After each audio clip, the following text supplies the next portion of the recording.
देखिए optional choose करना जो है काफी क्रिटिकल काम होता है, ठीक है। इसको ये ना समझिएगा कि हम पढ़ा रहे हैं, कोई पढ़ा रहा है, कोई बहुत फेमस फैकल्टी पढ़ा रहा है तो हमने ले लिया। जीएस में और ऑप्शनल में थोड़ा डिफरेंस होता है, क्या डिफरेंस होता है वो बताएंगे आज, ठीक है। तो आप लोग को पता ही होगा भाई कि 500 मार्क्स का क्या होता है, ऑप्शनल होता है, ठीक है। दो पेपर में डिवाइड होता है, पेपर 1 और पेपर 2।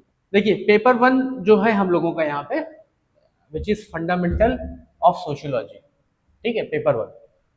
इसमें सोशियोलॉजी के ही बारे में बात की गई है, ठीक है, मतलब ग्लोबल रिस्पेक्ट पे, मतलब क्या थिंकर्स ने बोला है, क्या, ठीक है, क्या चीज़ें सोसाइटी होती है, क्या सोशियोलॉजी होती है, ये सारी चीज़ों के बारे में बात है। और ये स्पेसिफिक है इंडियन सोसाइटी के बारे में, ठीक है। ये क्या है, इंडियन सोसाइटी के बारे में स्पेसिफिक चीज़ यहाँ पर बात की जाती है, भारतीय समाज के बारे में, ठीक है। अब पेपर 1 जो है ये 10 यूनिट में डिवाइड है और ये भी 10 यूनिट में डिवाइड है, दोनों 10-10 यूनिट में डिवाइड है, ठीक है। अब पेपर 1 हम आपको, अभी हम पहले क्या करेंगे, सिलेबस को डिस्कस करेंगे, ठीक है। फिर उसके बाद उसके बारे में हमने सोचा है कि आपको 3 चीजें, 3 दिन के डेमो में 3 चीजें आप लोग को पढ़ाएंगे, ठीक है। 3 चीजें क्या है, सबसे पहली चीज जो हम आपको पढ़ाएंगे, modernity and social change in Europe, ये चीज बताएंगे, ठीक है। फिर नेक्स्ट जो हम आपको बताएंगे, एक थिंकर हम एमाइल दुर्खीम आपको बताएंगे, दुर्खीम या दुर्खाइम जो आपको सही लगे, क्योंकि फ्रेंच नाम है ये। तो दुर्खीम हिंदी वाले दुर्खीम कहते हैं, दुर्खीम भी आप कह सकते हैं, दुर्खाइम जो भी आपको सही लगे कह सकते हैं। बस हम आपको इनके बारे में बताएंगे, ठीक है। पहली चीज हमने बताया modernity and social change in Europe, पहली चीज वो पढ़ाएंगे आपको। दूसरी चीज आपको एक थिंकर बताएंगे, इमाइल दुर्खाइम। और तीसरी चीज हम आपको बताएंगे जो कि बहुत इंपॉर्टेंट चीज है, स्ट्रैटिफिकेशन मोबिलिटी। ये पूरा तो नहीं बताया जा सकता एक दिन के क्लास में, लेकिन इसके अंडरस्टैंडिंग आपको बताएंगे कि क्या होता है, क्या क्या नहीं होता है, ठीक है। स्ट्रैटिफिकेशन एंड मोबिलिटी होता क्या है, ठीक है। तो हम आपको पहले बता रहे हैं 3 चीजें आपको 3 दिन में क्या क्या पढ़ाएंगे। सबसे पहले देख लेते हैं सिलेबस को, ठीक है। मॉडर्निटी, अब देखिए सबसे पहला टॉपिक जो हमारा है यूनिट 1 में, फंडामेंटल ऑफ सोशियोलॉजी में पहली यूनिट है हमारी सोशियोलॉजी द डिसिप्लिन। इसको हिंदी में विद्या शाखा भी कहते हैं, ठीक है, विद्या शाखा। जिसको नहीं समझ में आ रहा उसके लिए विषय के रूप में। अब सबसे पहले यहां पर बात की जाती है कि modernity and social change in Europe मतलब आया कैसे, ठीक है। सोशियोलॉजी निकला कैसे, सोशियोलॉजी अगर आपको बता दें तो सबसे मॉडर्न सब्जेक्ट जो है वो 1830s के अराउंड इसका उदय होता है, इमर्ज कब करता है 1830s के अराउंड, मतलब अगर आप कहिए तो भी 200 साल भी इस सब्जेक्ट को पूरे नहीं हुए, ठीक है। तो इसका कारण क्या था निकल करके आने का, modernity and social change in Europe. अब कुछ चीजें आपको बताते चलेंगे यही साथ में। देखिए 3 इवेंट जो हुए यूरोप में बहुत इंपॉर्टेंट थे, रेनेसा, ये बताएंगे तो आपको बताएंगे, ब्रीफ ओवरव्यू दे देते हैं कि क्यों सोशियोलॉजी निकल करके आया, ठीक है। रेनेसा, रेनेसा आप लोगों को पता है पुनर्जागरण, हिंदी में कहेंगे पुनर्जागरण। मतलब क्या है कि जब यूरोप में क्या था, इससे पहले डार्क एज हुआ करती थी, ठीक है, मतलब डार्क एज मतलब 12th to 13th century was the period of dark age. Dark age क्यों कहा जाता है, डार्क एज इसलिए कहा जाता है there was the dominance of church, church का डोमिनेंस था, ठीक है, चर्च का डोमिनेंस था। आप लोगों ने इसी इसके बारे में ये भी सुना होगा, एक दार्शनिक था ब्रूनो, ब्रूनो ने बोला कि भैया ऐसा है कि, अच्छा चर्च का क्या मानना था, चर्च का मानना था कि अर्थ जो है, अच्छा जियोसेंट्रिसिटी, जियोसेंट्रिसिटी का मतलब क्या होता है कि पृथ्वी जो है वो बीच में है, बाकी सन उसका अराउंड घूम रहा है, ठीक है। तो इसको क्या कहते हैं, जियोसेंट्रिसिटी। ब्रूनो का ने भी हीलोसेंट्रिक है, हमारा जो सोलर सिस्टम है हीलोसेंट्रिक है। और जैसे हमारा एक सोलर सिस्टम है और भी दूसरे सोलर सिस्टम्स हैं, ठीक है, यूनिवर्स में। तो इसको चर्च मतलब समझ लीजिए कि डार्क इस तरह से था कि किसी भी प्रकार का कोई भी नया थॉट जो है वो आने नहीं देता था सोसाइटी में, ठीक है। तो डार्क एज थी, डार्क एज थी। अच्छा चर्च का डोमिनेंस था। रेनेसा पहली चीज हुई, रेनेसा, ठीक है, पहला जो चीज है रेनेसा का मतलब होता है कि पुनर्जागरण, मतलब एक तरह से जो चर्च का डोमिनेंस खत्म करके, मतलब ऐसे बोला जाता है कि गॉड जो था वो सेंटर पे था और मैन वॉज एट पेरीफेरी। ठीक है, आदमी लोग कहाँ, मतलब जो इंडिविजुअल थे वो कहाँ पर थे, वो पेरीफेरी पे थे, मतलब वो इंपॉर्टेंट नहीं थे। इंपॉर्टेंट वॉज द रिलीजन, मतलब चर्च रिलीजन जो था वो इंपॉर्टेंट था। तो रेनेसा जब हुआ तो रेनेसा ने इस इंडिविजुअलिज्म को बोला कि सेंटर स्टेज पे है और आपका गॉड जो है वो पेरीफेरी पे है। ठीक, मतलब चर्च का डोमिनेंस खत्म हुआ, पहली चीज। दूसरी चीज हुई आपके लिए इंडस्ट्रियल रिवोल्यूशन। ठीक है, दूसरी चीज होती है इंडस्ट्रियल रिवोल्यूशन। इंडस्ट्रियल रिवोल्यूशन का मतलब क्या कि भाई मशीन, मतलब जो है कि जो प्रोडक्शन पहले लो स्केल पे हुआ करता था वो प्रोडक्शन अब लार्ज स्केल पे होने लगा। ठीक, तो इससे क्या हुआ, emergence of middle class. Emergence of middle class मतलब मध्य वर्ग जो था वो निकला, मतलब ठीक है। तो इससे इंडस्ट्रियलाइजेशन से क्या होता है, अर्बनाइजेशन। अर्बनाइजेशन से क्या होता है, डिफरेंट टाइप्स ऑफ प्रॉब्लम्स। ठीक है, मतलब जैसे स्लम्स का फॉर्मेशन हुआ। ठीक है, उसी के साथ आप देख लीजिए कि जो लिविंग स्टैंडर्ड थी लोगों की वो कम होने लगी। अब जो थे हर कोई जो सोसाइटी, मतलब रूरल एरिया से निकल करके अर्बन एरिया में आया, जरूरी हर किसी को जॉब मिल जाए। ठीक है, तो एक और चीज निकल करके आई, सुसाइड्स होने लगे। ठीक है, फिर उसके बाद क्या हुआ, उसके बाद होता है आपका फ्रेंच रिवोल्यूशन। फ्रेंच रिवोल्यूशन एक वाटरशेड मूवमेंट होता है। ठीक है, बहुत इंपॉर्टेंट चीज है, इसको ध्यान समझिएगा। यहां पर आपको तीन चीजें निकल करके आई, इक्वालिटी, लिबर्टी एंड फ्रेटर्निटी। ठीक, ये सारी चीजें, मतलब समानता, स्वतंत्रता और बंधुत्व, तीन चीजें फ्रेंच रिवोल्यूशन से निकल करके आती हैं। तो ये तीन इवेंट हैं, इनका कंप्लीट डोमिनेंस है कि सोशियोलॉजी एज अ सब्जेक्ट निकल करके आया, एज अ डिसिप्लिन बना। ठीक है, क्यों निकला, क्योंकि इन सारी चीजों के बाद जब इंडस्ट्रियल रिवोल्यूशन हुआ, इसने क्या किया, एक मिडिल क्लास को डेवलप किया, मतलब इमरजेंस ऑफ मिडिल क्लास हुआ। ठीक है, मध्य वर्ग जो था, तो मध्य वर्ग के साथ प्रॉब्लम्स आई। ठीक है, अर्बनाइजेशन से इंडस्ट्रियलाइजेशन से अर्बनाइजेशन हुआ। अर्बनाइजेशन में आपने देखा कि नई प्रॉब्लम्स डेवलप हुई। तो जो नई प्रॉब्लम डेवलप हुई, तो उन नई प्रॉब्लम्स के सॉल्यूशंस के लिए क्वेश्चन किया गया कि अब क्या हो सकता है इसका। तो सोशियोलॉजी का इमरजेंस कहाँ पर होता है, सोशियोलॉजी का इमरजेंस होता है यूरोप में। बात समझ आ रही है। तो अगस्त कॉम्टे, ठीक है, अगस्त कॉम्ट, अगस्त कॉम्ट, ठीक है, 1838 में इन्होंने सोशियोलॉजी शब्द को कॉइन किया। ठीक है, बात समझ आ रही है। सोशियोलॉजी, अच्छा, इनिशियली इन्होंने सोशल फिजिक्स नाम दिया था इसका। ठीक है, सोशल फिजिक्स, लेकिन बाद में इन्होंने इसको क्या किया, पहले सोशल फिजिक्स बोला, फिर उन्होंने बोला कि नहीं भैया ये सोशियोलॉजी है। ठीक है, जो दो चीज से मिल करके बना है। पहली चीज कहते हैं सोशियस और लॉगस। ठीक है, सोशियस का मतलब होता है कंपेनियनशिप, ठीक है, रिलेशनशिप, और लॉगस का मतलब स्टडी। ठीक, तो यहां से निकल करके आता है। अच्छा, मॉडर्निटी क्या होता है, मॉडर्निटी यूरोप में क्या थी, मॉडर्निटी यूरोप में मतलब ये था कि भैया आप समझ लीजिए कि मॉडर्निटी का मतलब होता है अगेंस्ट द ट्रेडिशन। बात समझ रही है, अगेंस्ट द ट्रेडिशन मतलब परंपराओं से अलग जाकर के बात करना। तो ये मॉडर्निटी जो है वो फ्रेंच टर्म मॉडर्स है उससे बना है। इसका मतलब होता है अगेंस्ट द ट्रेडिशंस, मतलब ट्रेडिशंस के अगेंस्ट जो बात की जाती है। ठीक, ये हो गया। तो पहली चीज हमारी ये थी कि भाई इसका इमरजेंस कैसे होगा, तो वो अभी हमने आपको ब्रीफ दिया है, वो अब आगे डिस्कस करेंगे अच्छे से। ठीक है, अब स्कोप ऑफ सोशियोलॉजी क्या है, इसको देखेंगे। ठीक है, कि भाई किस तरह की प्रॉब्लम्स को ये बताता है, किस तरह की प्रॉब्लम्स का ये सॉल्यूशन बताता है, मतलब सोशियोलॉजी अलग अलग थिंकर्स आए हैं तो उन्होंने क्या क्या उसके बारे में बताया, इन चीजों को देखेंगे। ठीक, comparison with other social sciences. ठीक, मतलब अदर सोशल साइंसेस का मतलब ये साइकोलॉजी हो गई, जैसे एंथ्रोपोलॉजी हो गई, जैसे हिस्ट्री हो गई। ठीक, तो अगर हम एंथ्रोपोलॉजी की बात करें तो एंथ्रोपोलॉजी क्या है कि वो ह्यूमन के इवोल्यूशन के ऊपर बात करता है।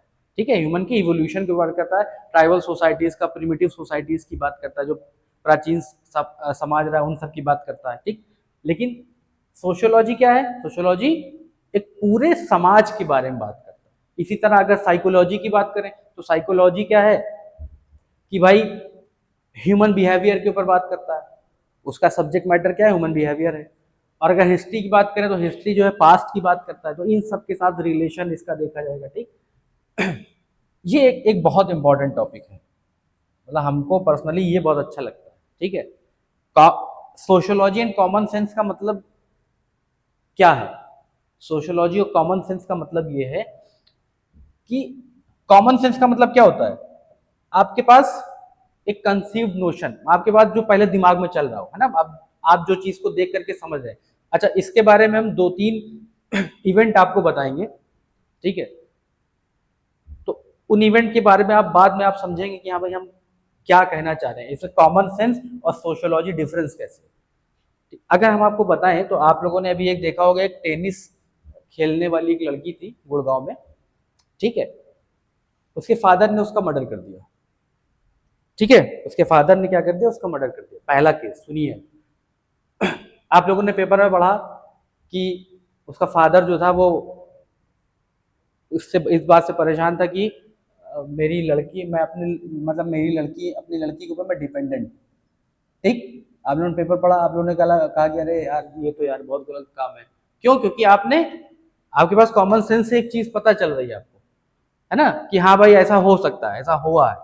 लेकिन सोशियोलॉजी, जो सोशियोलॉजिस्ट होगा वो इसको अलग तरह से समझेगा। ठीक है, अब वो अलग तरह से समझने की बात को जरा बताते हैं आप लोग को।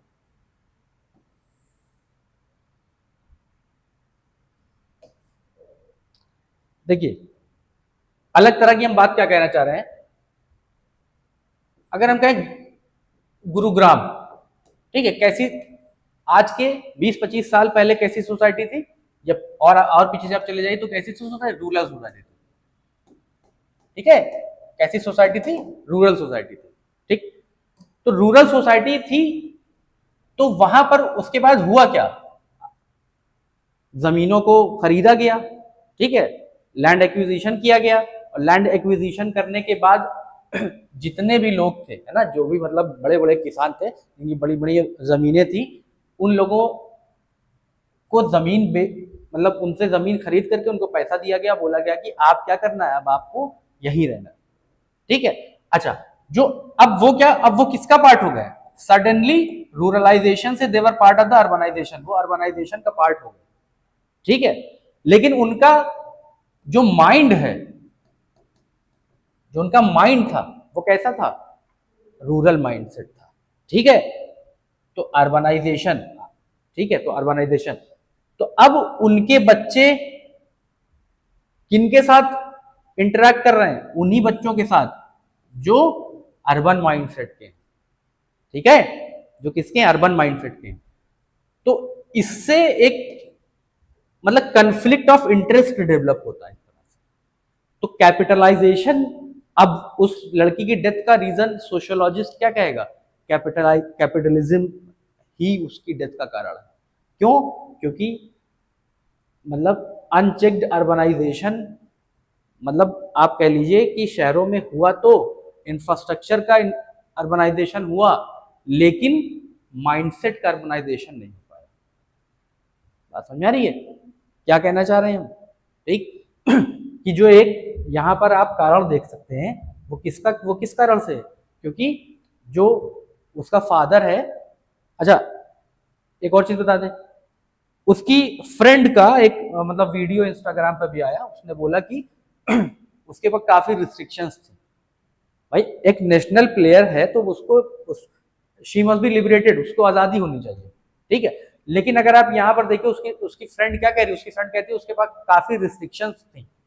ठीक है, तो रिस्ट्रिक्शंस थी तो इसका मतलब क्या है कि वो अभी भी अपने रूरल माइंडसेट से नहीं निकल पाए थे। रूरल माइंडसेट का मतलब कास्ट, ठीक है, जेंडर सेग्रीगेशन, ठीक है, मतलब लैंगिक लिंग के आधार के ऊपर सेग्रीगेशन, इन सारी चीजों से नहीं निकल पाए। बात समझिए पहली, तो पहली चीज समझ में आई। तो जो टेनिस प्लेयर वाला कॉन्सेप्ट बताया, ये सोशियोलॉजिस्ट इस तरह से सोचेगा, और कॉमन सेंस क्या कहेगी? कहेगी अरे यार ये तो गलत बात है। मतलब आप सडन ले लीजिएगा, आप सडन क्या ले लीजिएगा? निर्णय, जजमेंटल हो जाइएगा। लेकिन इसका सोशियोलॉजी, इसका रीजन क्या बताएगी? इसका सोशियोलॉजी इसका रीजन बताएगी। ठीक, दूसरी चीज देख लीजिए क्या है। दूसरी चीज अगर हम आपसे कहें तो जो कांवड़ यात्रा है, ठीक है, कोई भी इसको रिलीजियस टर्म में नहीं लेगा, हम सिर्फ सोशियोलॉजिकल इसका एक रीजन बता रहे हैं, ठीक। कांवड़ यात्रा में आप लोगों ने देखा कि काफी तरह का स्ट्रगल है ना, काफी तरह का लड़ाई झगड़ा है ना, रेज, इस तरह की चीजें देखी। तो अगर हम इसको दूसरे तरह से बोलें, है ना, हम इसको एक रिलीजियस स्ट्रगल ना बोलें, अगर हम इसको बोलें कि this is a class struggle, आपका पूरा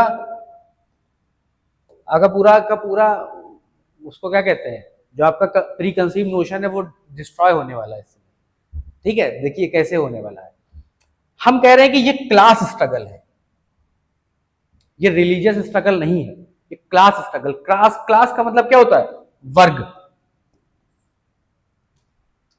वर्ग मतलब क्लास, इसका मतलब क्या है कि कुछ एक अपर क्लास है, एक लोअर क्लास है, ठीक, अपर क्लास है, लोअर क्लास। अगर हम ये कहें कि साल के 11 महीने दे आर इनविजिबल, अगर हम ये कहते हैं कि भाई साल के 11 महीने ये लोग क्या है, इनविजिबल, अदृश्य। और किस तरह से अदृश्य है, क्यों, क्योंकि 11 महीने ये जो अपर क्लास है ना, इसकी सर्विस कर रहे हैं, और ये लोग इनको ऐसा करते देख रहे हैं, रात में पार्टियों से आ रहे हैं, ठीक है, मौज कर रहे हैं।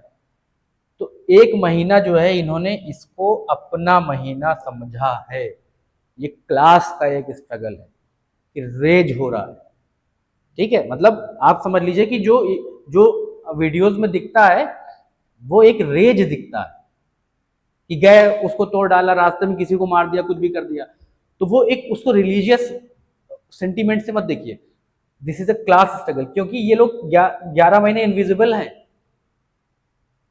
और एक महीना इन लोग जो अपना ये काम कर रहे हैं, ये क्या है, मतलब एक तरह से आप कह लीजिए कि ये अपने आप को दिखा रहे हैं, देखो हम भी एग्जिस्ट करते हैं, क्योंकि अपर क्लास इनको दिखा रहे हैं कि नहीं तुम एग्जिस्ट नहीं करते हो, जो कुछ भी है वो हमारा है, हम करते हैं। बात समझ आ रही है, ठीक। तो दो चीजें सोशियोलॉजिस्ट इस तरह से सोचेगा। बात समझ आ रही भाई, समझ आई, तो ज्यादा हाई तो नहीं जा रहा है कुछ मामला, समझ में आ रहा है ना, ना समझ में आया फौरन बताइएगा, ठीक है। तो पहली यूनिट क्या है, सोशियोलॉजी द डिसिप्लिन। इसमें पहले क्या था, मॉडर्निटी, सोशल चेंज, स्कोप, और अदर सोशल साइंस के साथ इसका जो कंपैरिजन है, and sociology in common sense, ये हमने आपको बताया, ठीक। अगली जो नेक्स्ट हमारी यूनिट है, देखिए जो शुरू की 1 to 3 यूनिट है, ये सोशियोलॉजी के बारे में है,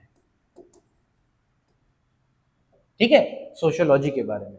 तो ये वाला जो आप देखेंगे सोशियोलॉजी एज ए साइंस, ये थोड़ा टेक्निकल है, ठीक है, लेकिन बहुत इजी है।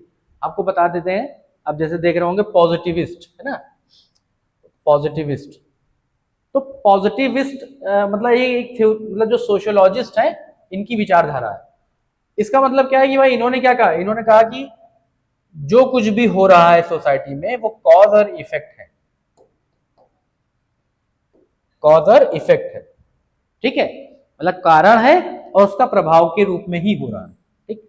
और उसको जो हम लोग ऑब्जर्व कर रहे हैं, उसको जो हम लोग ऑब्जर्व कर रहे हैं वो हम क्या देख रहे हैं कि वही एक सोशियोलॉजी के रूप में निकल करके आ रहा है जो सोसाइटी में हो रहा है, ठीक। पॉजिटिविज्म क्या कहता है, मतलब एक्सटर्नल थिंग्स के बारे में बात करता है, मतलब बाह्य एंटिटीज के, एक्सटर्नल एंटिटीज के बारे में बात करता है, जो हम कॉज और इफेक्ट देख रहे हैं, ठीक है, जो हम कॉज एंड इफेक्ट देख रहे हैं, ठीक।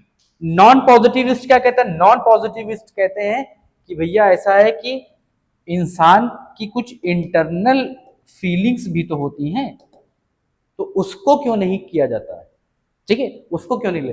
अच्छा, इसमें अगर हम एग्जांपल लें, दुर्खाइम का एग्जांपल या दरखाइम का एग्जांपल, ये पॉजिटिविस्ट थे। पॉजिटिविस्ट का मतलब क्या होता है कि नेचुरल साइंस, ठीक है, नेचुरल साइंस की तरह सोशियोलॉजी को देखते थे कि जैसे नेचुरल साइंस, जैसे अदर नेचुरल साइंसेज हैं वो कैसे जैसे काम करती हैं, इस तरह से ये लोग भी काम करते होंगे, ठीक है। जैसे इन्होंने, इनका एक कॉन्सेप्ट है सोशल फैक्ट का, ठीक है, सोशल फैक्ट अभी बताएंगे आगे, सोशल फैक्ट का कॉन्सेप्ट है। लेकिन इन्होंने इंटरनल फीलिंग्स जो ह्यूमन बीइंग थी उसको मतलब अपने अंदर समाहित नहीं किया इंटरनल फीलिंग्स को। तो यहाँ पर जो मार्क्स आएंगे आपके, नहीं सॉरी, वेबर आएंगे और मीड। इन्होंने कहा नहीं भैया, हर सोसाइटी इंडिविजुअल से बनी होती है और इंडिविजुअल्स की अपनी फीलिंग्स होती है, ठीक है। तो पॉजिटिविस्ट एंड नॉन पॉजिटिविस्ट, ये दो चीजें, ठीक है, इसमें ज्यादा कुछ है नहीं, लेकिन मतलब आपको पता है जो 1 to 3 first second third unit जो है, इसमें बच्चे बहुत घबराते हैं, लेकिन आपको सही बता दें तो ये लो हैंगिंग फ्रूट्स हैं, बहुत अच्छे मार्क्स इसको अगर आप पढ़िएगा तो आएंगे। पेपर 1 में जो कुछ भी है वो सिर्फ 1 2 3 4 और 5th यूनिट कुछ हद तक। 4th यूनिट का सबसे ज्यादा वेटेज है क्योंकि थिंकर उसमें, ठीक है, थिंकर उसमें सबसे ज्यादा बहुत इंपॉर्टेंट चीज है, तो सारी चीजों को देखेंगे। तो इसमें इंपॉर्टेंट चीज थी क्या थी, अच्छा मेथोडोलॉजी क्या क्या है, ठीक है। अच्छा हाँ, एक चीज और बताइए, सोशियोलॉजी एज अ साइंस का मतलब क्या हो गया, sociology as a science, science का मतलब क्या होता है कि भाई हमने कुछ ऑब्जर्वेशन करी, ठीक है, मतलब ऐसा नहीं कि सोशियोलॉजी आपने कोई चीज मान लिया और हो गया, ऐसा नहीं है। Sociology is a science, science का मतलब क्या होता है कि भाई आप ऑब्जर्व करेंगे, आप उसका प्रैक्टिकल करेंगे, आप किसी कंक्लूजन पे पहुंचेंगे, ठीक है। मतलब मेथोडोलॉजीज जो है हमारे पास वो कैसी है, साइंटिफिक है, बात समझ आ रही है, मतलब वैज्ञानिक मेथड, हम लोग वैज्ञानिक तरीके से इन सारी चीजों को पहुंचेंगे, ठीक। दूसरी यूनिट हमारी ये थी। तीसरी है देखिए क्वालिटेटिव, अच्छा मेथड्स क्या क्या है, क्वालिटेटिव क्वांटिटेटिव मेथड्स, ठीक। Techniques of data collection, data collection आप जानते हैं कैसा होता है भाई, सैंपल सर्वे करना, ठीक है, इंटरव्यूज करना, ये सारी चीजें, ठीक। वेरिएबल्स क्या होते हैं, ठीक, सैंपलिंग कैसे होती है, तो सैंपलिंग के अलग अलग तरीके, थोड़ा टेक्निकल है, 1 2 3 जो चैप्टर है वो थोड़ा टेक्निकल है लेकिन ईजी है, ठीक है, ईजी है, कोई ऐसा कोई भी चीज नहीं है जो आपको समझ में नहीं आएगी, ठीक। चौथी यूनिट हमारी, फिर इधर आ गया यार, हाँ, 4th यूनिट जो है हमारी थिंकर आता है, सबसे इंपॉर्टेंट, पूरे सोशियोलॉजी में कुछ नहीं है और सिर्फ थिंकर है, ठीक है। पूरी सोशियोलॉजी में ज्यादा चीजें जो सबसे ज्यादा वेटेज है ये आपका थिंकर्स का ही, ठीक है। हिस्टोरिकल मटेरियलिज्म, ठीक है, पहला कॉन्सेप्ट है मार्क्स का, हिस्टोरिकल मटेरियलिज्म। अच्छा, मार्क्स के बारे में आपको बता दें कि आप लोगों ने आजकल का जो मीडिया है जैसा एक नैरेटिव बनाता है ना कि मार्क्स क्या है भैया, मार्क्स बहुत खतरनाक आदमी है, अच्छा नहीं है, नेगेटिव, इसकी एक नेगेटिव इमेज बनी है। जब मार्क्स को पढ़िएगा ना तो आपको लगेगा कि यार गरीबों से ज्यादा, गरीबों के बारे में इससे ज्यादा किसी ने सोचा ही नहीं, और हम सब लोग गरीब ही तो हैं है कि नहीं। तो मार्क्स को जब आप देखिएगा तो आपको पता चलेगा कि हाँ भाई इसका क्या इंपॉर्टेंस है, ठीक।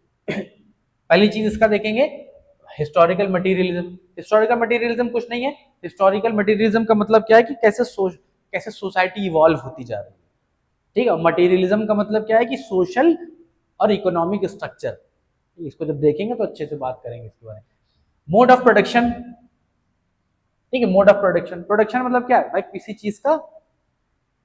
चीज का निर्माण करना, किसी चीज का उत्पादन करना, ठीक है, प्रोड्यूस करना, तो वो कैसे होता है। एलिनेशन का क्या कॉन्सेप्ट है, एलिनेशन का मतलब क्या है कि भाई बहिष्कार, एक तरह से अलगाव। तो एलिनेशन कैसे होता है, क्या होता है, क्या उसके भाई पॉजिटिव नेगेटिव्स हैं, पॉजिटिव भी है। हमने एक टॉपर थी, उनका वीडियो देखा था, उन्होंने बहुत अच्छा इसके बारे में बताया, आप लोगों को बताएंगे कि एलिनेशन सिर्फ नेगेटिव ही नहीं है, एलिनेशन पॉजिटिव भी है, ठीक है। फिर क्लास स्ट्रगल, क्लास स्ट्रगल वही एग्जांपल जो भी मैंने आपको दिया क्लास स्ट्रगल का, है ना, कावड़ वाला, है ना, वो सारी चीजें। अच्छा, दूसरी चीज देखिए इमाल दरखाम, डिवीजन ऑफ लेबर, इन्होंने पहली बात करी डिवीजन ऑफ लेबर। अच्छा, थिंकर्स के बारे में एक चीज बता दें, थिंकर्स दो चीज के बारे में बात करते हैं, पहला तो सोशियोलॉजी के बारे में और दूसरा सोसाइटी के बारे में, पहला समाज शास्त्र और दूसरा समाज, दो चीज के बारे में बात करते हैं, ठीक।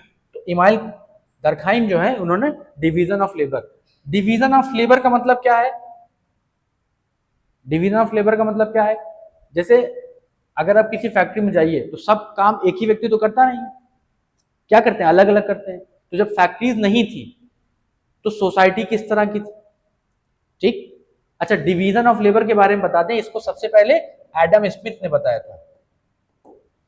एडम स्मिथ, जो आप लोग हिस्ट्री में पढ़िएगा, लेजर्स फेयर जिसने कहा था in his book wealth of nation, ठीक है, उसके बारे में इन्होंने बात करी थी। तो फिर मार्क्स ने भी इसके बारे में बात करी और दरखाइम ने भी इसके बारे में बात करी, दोनों लोगों ने। तो इन्होंने कहा था कि भैया ये सिर्फ एक इकोनॉमिक कॉन्सेप्ट है। एडम स्मिथ ने कहा था कि ये एक सिर्फ और सिर्फ एक इकोनॉमिक कॉन्सेप्ट है, लेकिन दरखाइम और आपके मार्क्स आते हैं, उन्होंने वो कहते हैं कि नहीं यार, ये इकोनॉमिक कॉन्सेप्ट नहीं है, ये एक सोशल कॉन्सेप्ट भी है, ठीक है, सोशल कॉन्सेप्ट है। तो उसके बारे में बताएंगे आपको। सोशल फैक्ट के बारे में क्या है? सोशल फैक्ट जैसे कुछ यूनिवर्सल फैक्ट होते हैं, जैसे इनका अभी हमने आपको बताया था कि इमाइल दरखाइम क्या कहते हैं कि भाई, कहते हैं कि भैया सब कुछ जो है नेचुरल साइंस की तरह हो रहा है, ठीक है, जो भी विज्ञान है जैसे बाकी सारे विज्ञान है वैसे ही सोशियोलॉजी भी एक विज्ञान है, वो सोशियोलॉजी भी एक साइंस है, ठीक है। सोशल फैक्ट का मतलब इन्होंने कहा कि भाई कुछ फिजिकल फैक्ट है, जैसे जैसे कुछ फिजिकल फैक्ट है, जैसे फिजिकल फैक्ट के बारे में कहते हैं कि भाई पानी के ऊपर कोई जहाज क्या तैर रहा है, ठीक है, स्विम कर रहा है, ये सूरज जैसे पश्चिम में क्या हो रहा है, अस्त हो रहा है, ठीक है, मतलब इसी तरह इन्होंने बोला कि कुछ सोशल फैक्ट्स भी हैं।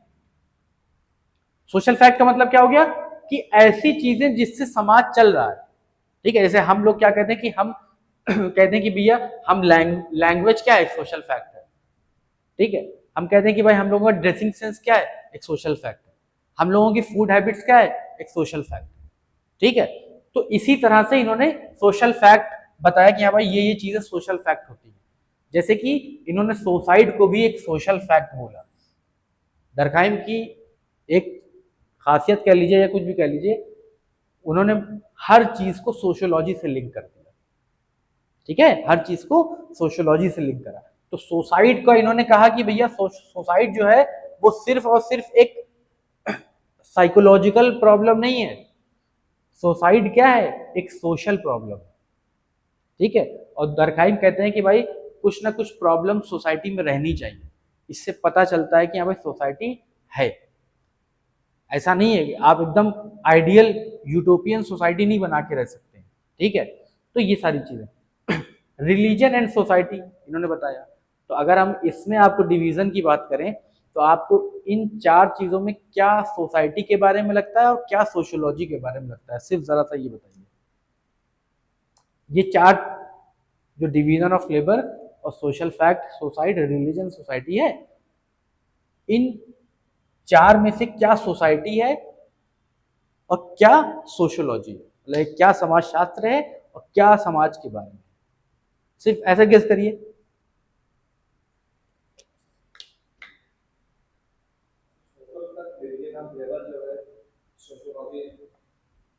अच्छा, डिवीजन ऑफ लेबर नहीं, सिर्फ सोशल फैक्ट जो है ये सोशियोलॉजी के बारे में है, बाकी ये चीजें सोसाइटी के बारे में, ठीक है। कौन चीज? डिवीजन ऑफ लेबर, हाँ हायरार्की बनेगी, हम आपकी बात मान रहे हैं, लेकिन आप देखेंगे कि इन चीजों को सोसाइटी में होते देखेंगे। Division of labour, sexual division of labour भी है कि औरतें क्या करेंगे, मर्द क्या करेंगे, तो ये सोसाइटी हो गई। सोशल फैक्ट क्या है? एक इंटेंजिबल चीज आपको दिख रही है, यहाँ पर रिलीजन है, लैंग्वेज, फूड हैबिट है, ठीक है, सुसाइड्स है, डाइवोर्सेज हैं, ठीक है, नए ट्रेंड्स के हिसाब से LGBTQ मैरिजेस हैं, ये सब क्या है, ये सब सोशल फैक्ट्स है। फैक्ट का मतलब क्या है, हाँ भाई आपको पता है यहाँ ये होना है, मतलब हम लोग we are guided by these social facts, है ना, हम लोग क्या है सोशल फैक्ट के द्वारा गाइडेड है। अब जैसे आपने मोहल्ले में जाइएगा, ठीक, कोई भी जाए, अपने कॉलोनी में जाए, लखनऊ में तो जो भी घूमिए बढ़िया मौज करते, सिगरेट विगरेट पीते हुए, अपने कॉलोनी में जाइएगा तो क्या कीजिएगा, कहना में यार कोई लोग देख लेंगे तो क्या कहेंगे, बाप बड़े भी हो जाएगा तब भी, कहीं बुजुर्ग लोग देख लेंगे तो क्या कहेंगे। तो ये क्या है, फीलिंग्स क्या है, फीलिंग्स क्या है, ये सोशल फैक्ट है, समझ रही है कि भाई हाँ, अगर हम अपने फादर को घर से निकाल देंगे तो कोई लोग क्या कहेंगे, ऐसा मुंह ना बनाई भाई आप लोग, मजाक, मतलब हम एक एग्जांपल दे रहे हैं सिर्फ आपको उससे लिंक कराने के लिए, ठीक है। कि अगर कोई अपने फादर को घर से निकाल देगा तो उसका तो वो एक्सेप्टेबल नहीं रह जाएगा सोसाइटी में, अपनी सोसाइटी में, यहाँ पे इंडिया में। लेकिन अगर आप ये चीज वेस्टर्न सोसाइटी को देखिएगा तो वहां पर ये क्या है, ये आपको दिखेगा कि हाँ भाई ओल्ड एज होम्स में भेज दे रहे हैं अपने मदर फादर को, वो पूरी एक इकोनॉमी है उसकी, समझ में नहीं, पूरी एक इकोनॉमी उस चीज की। तो सोशल फैक्ट ये हो गया। अच्छा एक और चीज, इन्होंने 26,000 केसेस ऑफ सुसाइड स्टडी की दरखाइम में, ठीक है। रिलीजन के बारे में क्या है, ये चाहे रिलीजन एंड सोसाइटी क्या है ये चीज पता चलेगी इसके बारे में, ठीक। अब सोशल फैक्ट में ही इन्होंने आगे बात करी सोशल एक्शन की, इसी का एक्सटेंशन आगे मिलेगा आपको, ठीक है। आइडियल टाइप्स क्या है, अथॉरिटी क्या है, ब्यूरोक्रेसी क्या है, Protestant ethic and the spirit of capitalism, ये सारी चीजें क्या है। ब्यूरोक्रेसी कहां से निकल करके आई, जब मोड ऑफ प्रोडक्शन बढ़ने लगा, ठीक है, तो उसको कंट्रोल करने के लिए क्या चाहिए थी, ब्यूरोक्रेसी। तो ब्यूरोक्रेसी कैसे निकल करके आई, क्या निकल करके आया, कैसे हुआ, क्या हुआ, ठीक, ये सारी चीजों को देखेंगे। फिर इसी का एक्सटेंशन आपको मिलेगा सोशल सिस्टम में, टैलकट पार्सन, ठीक है। शुरू के जो देखिए आपको बता दें, टाइमलाइन बता दें, 1890s या 1900 तक, मतलब आप कह लीजिए 18th सेंचुरी जो थी, ठीक है, ये आपको जर्मनी के, फ्रांस के, जर्मनी के, ठीक है, तीन लोग आपको मिलेंगे, ठीक है, मतलब इनिशियल स्टेज अगर आप कह लीजिए तो, ठीक है। फिर जो ये तीनों लोग आपको मिलेंगे, ये तीनों यूएसए के, ठीक है, और कब के हैं, 1950s के अराउंड के, 40s 50s, ठीक है। तो यहां पर सोशियोलॉजी का आप देखेंगे कि जन्म होता दिखेगा, और यहां पर आप देखेंगे कि और चीजें बढ़ती जाएंगी, ठीक है, आगे बढ़ती जाएंगी। तो Talcott Parson, Robert King Merton, latent and manifested functions. अब जैसे क्या है, लेटेंट का मतलब क्या होता है, जो छुपी हुई चीज होती है। अब मैनिफेस्ट का मतलब क्या होता है, जो जाहिर होती है, मतलब व्यक्त होती है, मतलब व्यक्त और अव्यक्त होती है। अब जैसे अगर आपको कहें कि भाई फैमिली है, कोई शादी हुई किसी की, तो उसकी चाहत क्या होती है कि भाई उसको क्या हो, बेटा हो, तो दिस इज लेटेंट फंक्शन। बात समझ आ रही है। तो ये इस एग्जांपल से इन सब चीजों को समझेंगे। मीड ने क्या कहा, मीड ने कहा भाई सेल्फ एंड आइडेंटिटी, मतलब आई एंड मी के बारे में बात करें, ठीक है, आई एंड मी के बारे में बात करेंगे, ठीक है। अभी आप लोग इतना ज्यादा इनमें आपको बता दे रहे हैं कि क्या क्या चीजें हैं, ठीक है। आप लोग आगे देखेंगे हम लोग तो सारी चीजों को, एक एक चीज को समझते हुए चला जाएगा, ठीक है। अब देखिए अगली चीज, ये बहुत इंपॉर्टेंट चीज है, ये बहुत इंपॉर्टेंट चीज है, और अगर आपने ये समझा है तो आपकी सोशियोलॉजी, थिंकर को और इसको समझने के बाद आपकी सोशियोलॉजी कंप्लीट हो जाती है, ठीक है। क्यों कंप्लीट हो जाती है इसको समझिए, क्योंकि ये बहुत डायनेमिक चीज है, बहुत डायनेमिक चीज है, ठीक। अब सुनिए मेरी बात, स्ट्रैटिफिकेशन होता क्या है, स्ट्रैटिफिकेशन का मतलब होता है स्तरीकरण, हिंदी में कहें तो। अगर हम आपसे कहें, अभी जो हमने आपको एक एग्जांपल दिया था, ठीक है, मतलब अर्बन क्लास और रूरल क्लास का, ठीक है, कावड़ वाला, ठीक है। तो रिच एंड पुअर, ये क्या है, स्टेटा, स्टेटा का मतलब क्या होता है, लेयर, ठीक है, लेयर मतलब एक तय है ना, सरफेस। तो रिच एंड पुअर, तो क्या ये एक स्ट्रैटिफिकेशन आपको नहीं दिख रहा है, ठीक।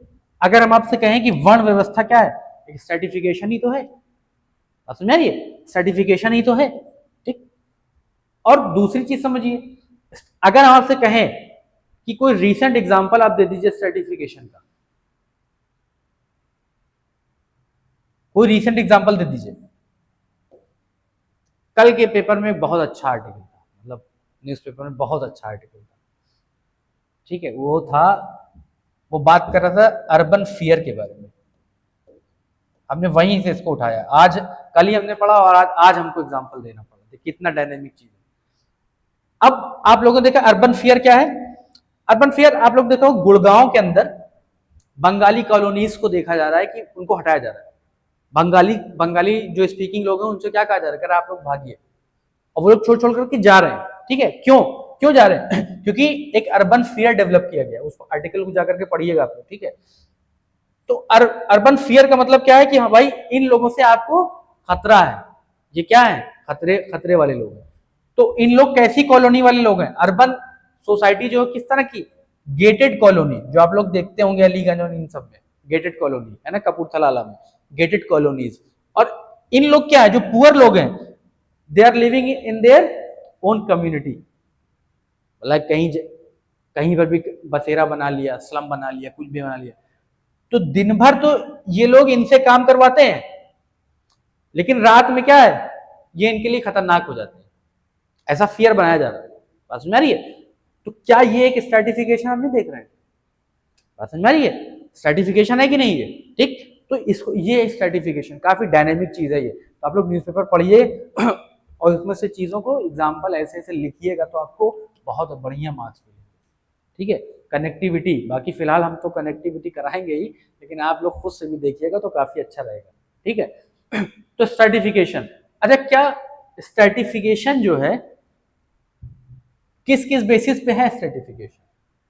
एक तो क्लास के बेसिस पे। ठीक है, अभी जब लोग बात करेंगे तो इसके बारे में थ्योरीज भी दी हुई है ना, जैसे कि मार्क्स की थ्योरी हम लोग देखेंगे क्या है, फंक्शनलिस्ट थ्योरी, वेबेरियन थ्योरी, मतलब मार्क्स वेबर की थ्योरी, नहीं मैक्स वेबर की थ्योरी, इन सारी चीजों को देखेंगे। ठीक, अच्छा कास्ट के बेसिस के ऊपर जो स्ट्रैटिफिकेशन है, अच्छा एक चीज आप लोग बता दीजिए, कास्ट है क्या?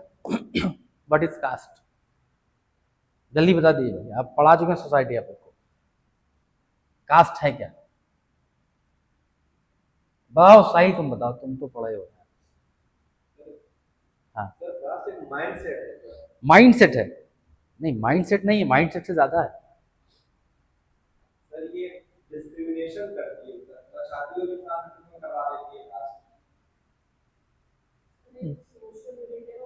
हाँ, बढ़िया चीज बोलिए, सिंस बर्थ है, इसके लिए आपने बोला सही है, लेकिन इसके लिए एक सोशियोलॉजिकल टर्म आपको बोलना पड़ेगा। ठीक है, सोशियोलॉजिकल टर्म होता है एस्क्राइब्ड। ठीक है, एस्क्राइब्ड, इसका मतलब हिंदी में आप कहेंगे तो जन्म से। ठीक है, जन्म से। हमने आप लोगों को सोसाइटी में क्या बताया था, बताया था कि भैया कि एक इंडोगैमस ग्रुप है। ठीक है, एक इंडोगैमस ग्रुप है, तो क्या इसमें चेंज हो सकता है?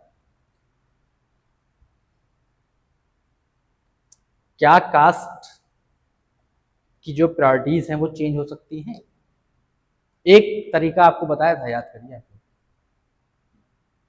एक तरीका बताया था, आपने तो नहीं पढ़ी है सोसाइटी। एक तरीका हमने क्या बताया था, अगर आपको याद नहीं याद है तो, हमने बताया था कि संस्कृताइजेशन। क्या है संस्कृताइजेशन? संस्कृताइजेशन का मतलब यह है कि जो सो कॉल्ड लोअर कास्ट है, ठीक है, वो सो कॉल्ड हायर कास्ट की तरह काम करने लगे, उनके जैसे चीजों को अपनाने लगे। जैसे क्या है, जैसे कि भाई वेजिटेरियन खाना खाना, ठीक, और जो भी चीजें सो कॉल्ड अपर क्लास करता है, जैसे कि जनेब वाला काम। ठीक है, आप मतलब एक तरह से आप ये कह लीजिए कि सिर्फ हिंदुइज्म की ही बात नहीं है, ये मुस्लिम में भी ये बात है। ठीक है, कि जो जो चीजें अपर क्लास कर रहा है वो चीजें लोअर कास्ट करने लगे, तो एक इनकी प्रतिष्ठा बढ़ नहीं जाएगी सोसाइटी में, क्योंकि कास्ट की चीजों को ही से ही तो यहाँ पर बिल मिल रही है। तो इस चीज को क्या चेंज किया जा सकता है? इस तरह से चेंज किया जाए, मतलब आपकी एब्सक्रिप्शन जो है आप उसको चेंज कर सकते हैं somehow due to Sanskritisation. बात समझ आई? कौन चीज? हाँ, हाँ नहीं हो सकती है, लेकिन उन्होंने ही ये भी बताया, संस्कृताइजेशन उन्हीं का ही है, उन्हीं का कॉन्सेप्ट है। ठीक है, बात समझ आ रही है? तो ये चीज है। तो हम ये नहीं कह रहे हैं कि भाई ये 1 साल में खत्म हो जाएगी, 1 साल की बात नहीं है, ठीक है, इसको लगेंगे 20 साल। ये स्लो प्रोसेस है, काफी स्लो प्रोसेस है। मतलब आगे इंडिया में मतलब इंडियन थिंकर को जब आप लोग पढ़िएगा अभी आगे चल के पेपर सेकंड में, तो ये चीजें आपको मिलेंगी, ठीक। तो सर्टिफिकेशन समझ में आया, लेयर का डिवीजन जो है। अब व्हाट इज मोबिलिटी? मोबिलिटी क्या है?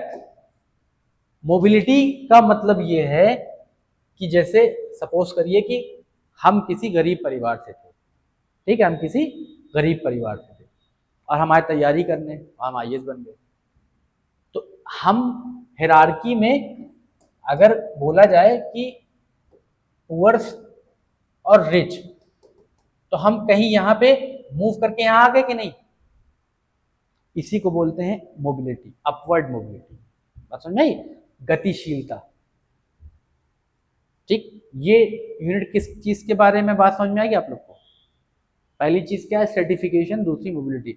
सर्टिफिकेशन क्या है कि जो क्लास जो बटा हुआ है, और मोबिलिटी का मतलब क्या है कि हमको अगर मतलब सपोज करिए जैसे हम 3 आपको सर्कल बना करके दे देते हैं, ठीक है, हम यहां पर हैं और यहां पर बहुत मतलब एक तरह से लिए पॉश जेंट्री है ना, आप कह दीजिए कि भाई बड़े लोग हैं, एक तरह से अमीर लोग।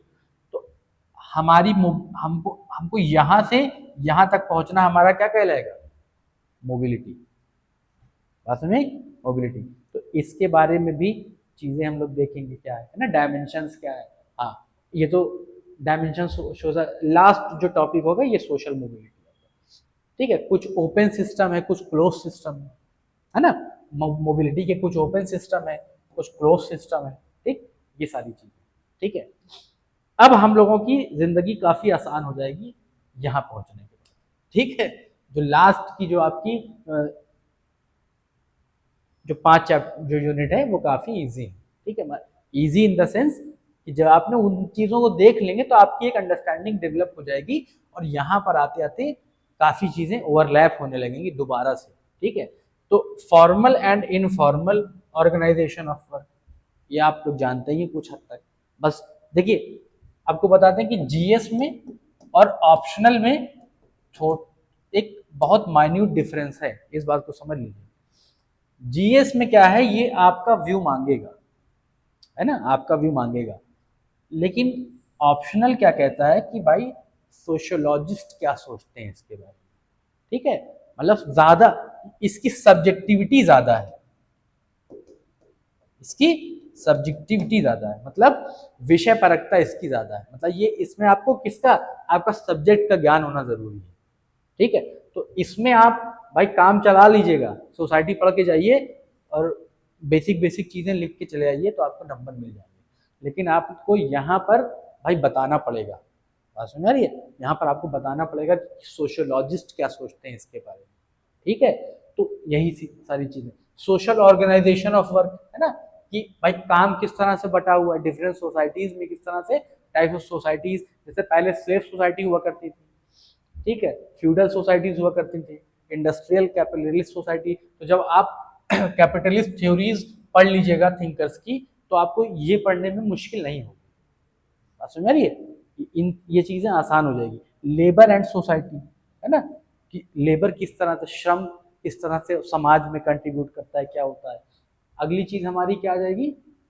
पॉलिटिक्स एंड सोसाइटी, ठीक है। ये आप देख लीजिए क्या क्या चीजें लिखी हुई यहाँ पे। पावर रिलेट, है ना, पावर रिलेट का जब आप कॉन्सेप्ट वेबर को पढ़ लीजिएगा तो आपको ये आसान, ये इसके लिए कोई प्रॉब्लम नहीं हो पाएगी, होगी आपके लिए। ब्यूरोक्रेसी जब उनकी देख लीजिएगा तो आपको और अंडरस्टैंडिंग हो जाएगी, ठीक। प्रेशर ग्रुप्स के बारे में आप जानते ही, ठीक है।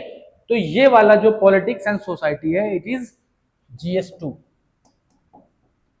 काफी हद तक GS2 है, ठीक है। जो गवर्नेंस आप लोग ने पढ़ा है, जो पॉलिटी आप लोग पढ़िएगा, वही सारी कॉन्सेप्ट है, ये आपका पॉलिटी हो जाएगा, ठीक है। नेशन क्या है, स्टेट क्या है, सिटीजनशिप क्या है।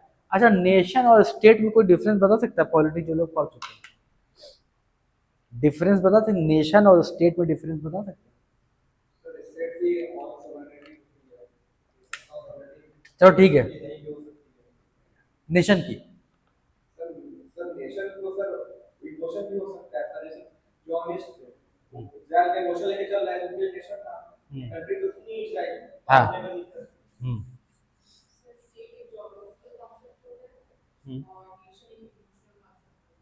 हम्म बढ़िया सही चीज बताया आप लोग।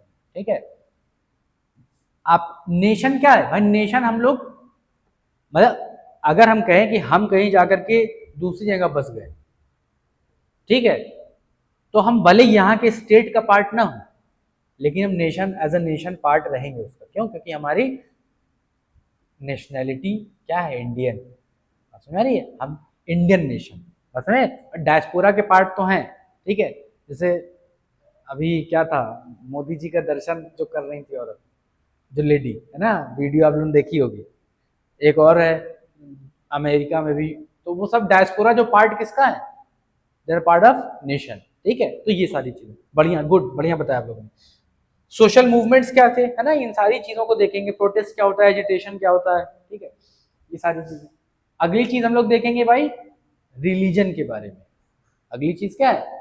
Religion and society. अब हमारा सोशोलॉजी एक तरह से पहली 4 यूनिट तक खत्म हो जाएगा, मतलब सोशोलॉजी खत्म नहीं हो जाएगा, वो बात करता है सोशियोलॉजी के बारे में। अब बात होने लगी है सोसाइटी के बारे में। ठीक, तो सोशियोलॉजिकल थ्योरीज ऑफ रिलीजन। ठीक है, डिफरेंट रिलीजन, जैसे एनिमिज्म का मतलब होता है जीववाद, है ना, एकांत, मतलब एक एकत्ववाद।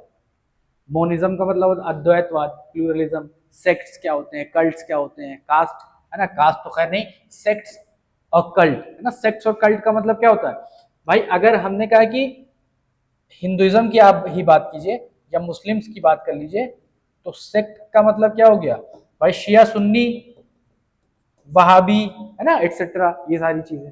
हिंदुइज्म की आप बात कर लीजिए तो शैविज्म, वैष्णविज्म, शाक्तिज्म, है ना, इन सारी चीजें, ये सारी चीजें।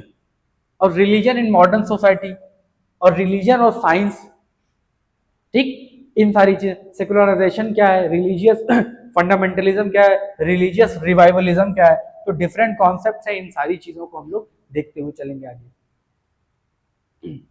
ठीक है, ये देखिए पूरा GS1 का पार्ट, पूरा सोसाइटी। आपको एक चीज ये बता दें, आपने सोशियोलॉजी पढ़ ली तो आपका GS1 80 मार्क्स का तैयार। ठीक, आपका GS2 कुछ पोर्शन कवर। ठीक, GS3 में जब आप लोग देखेंगे पॉपुलेशन डायनेमिक्स, अभी एक आगे है, ठीक है, वो GS4 आपका काफी अच्छा हो जाएगा। और साथ में एक और चीज आपको बताते हैं, एस से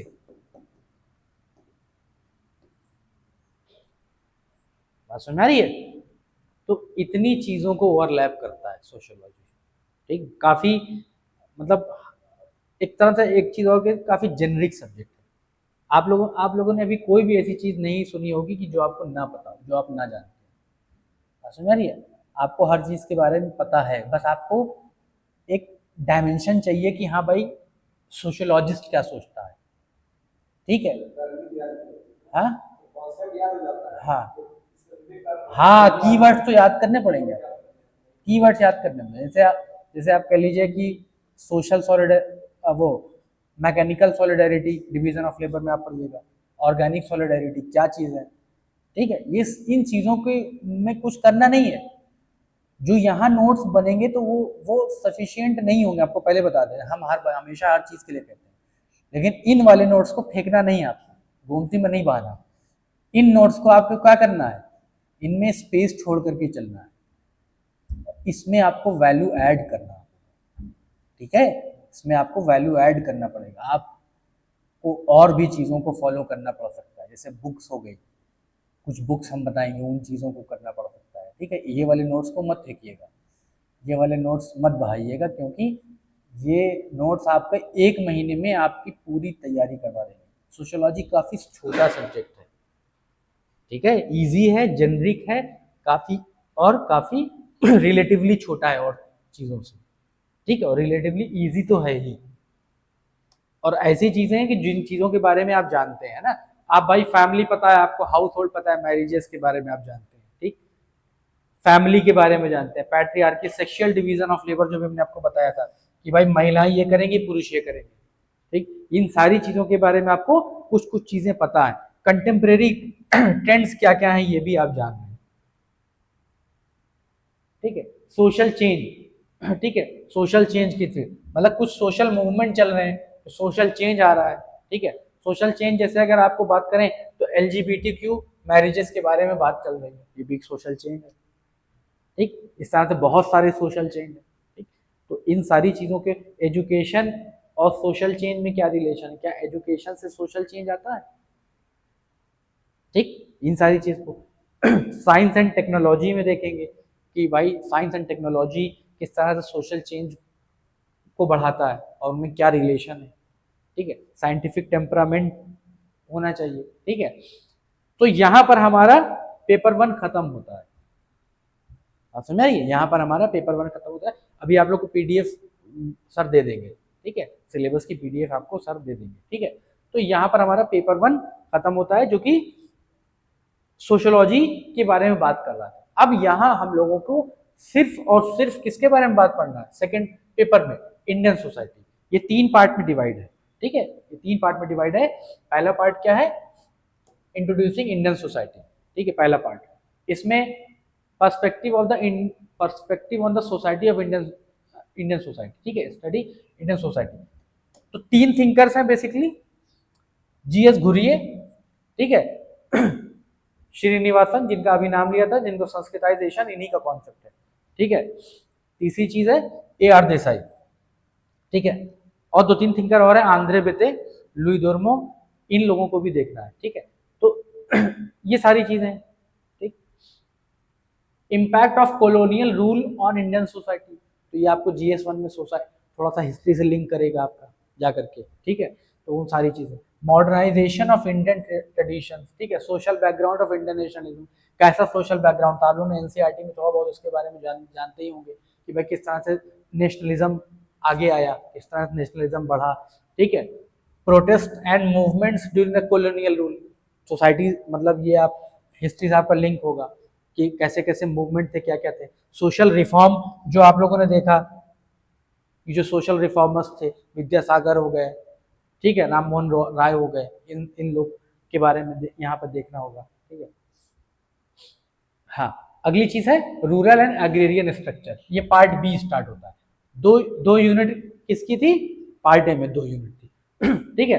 फिर rural and agrarian, the idea Indian village, कुछ मिस हो रहा है यहाँ पे, स्पेलिंग मिस्टेक हो गई होगी, ठीक है। एग्रेरियन सोशल स्ट्रक्चर कैसा है, evolution of Indian tenure system, land reforms के बारे में भी आप लोग जानते हैं, पेपर 2 में आप लोग ने पढ़ा होगा उसके बारे में, ठीक है, ये हो गया। फिर अगली चीज हमारी क्या होती है, कास्ट सिस्टम, ठीक है, कास्ट सिस्टम। तो GS Ghurye, M Srinivasan, Louis डोर्मो और आंद्रे बेते, है ना, ये इनके व्यूज क्या थे आपके कास्ट सिस्टम से रिलेटेड, इन चीजों को हम लोग देखते हुए चलेंगे, ठीक है। और फीचर्स ऑफ कास्ट सिस्टम, ये सोसाइटी में आप लोगों ने थोड़ा बहुत जानते ही हैं, इसके बारे में और थोड़ी स्पेसिफिक नॉलेज ले लेंगे, सब्जेक्टिव नॉलेज ले लेंगे। अनटचेबिलिटी क्या थी, अस्पृश्यता क्या थी, तो आप लोग कोई भी चीज ऐसे नहीं देख रहे होंगे कि जो आपको ना पता हो। मोबिलिटी के बारे में भी हमने आपको बताया, देखिए, ठीक है, मोबिलिटी इन कास्ट सिस्टम, है ना, मोबिलिटी इन कास्ट सिस्टम में मोबिलिटी कैसे हो सकती है, ठीक, इन चीजों को देखेंगे।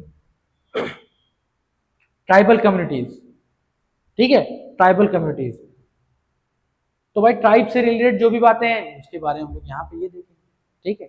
तो issues of integration and autonomy, आजकल काफी चीजें चल रही हैं कि भाई उनके पास ऑटोनॉमी नहीं है ना, किसके, ट्राइबल जो सोसाइटीज है, डैम बना दे रहे हैं आप लोग और उनका क्या, और डिस्प्लेसमेंट हो रहा है, ठीक।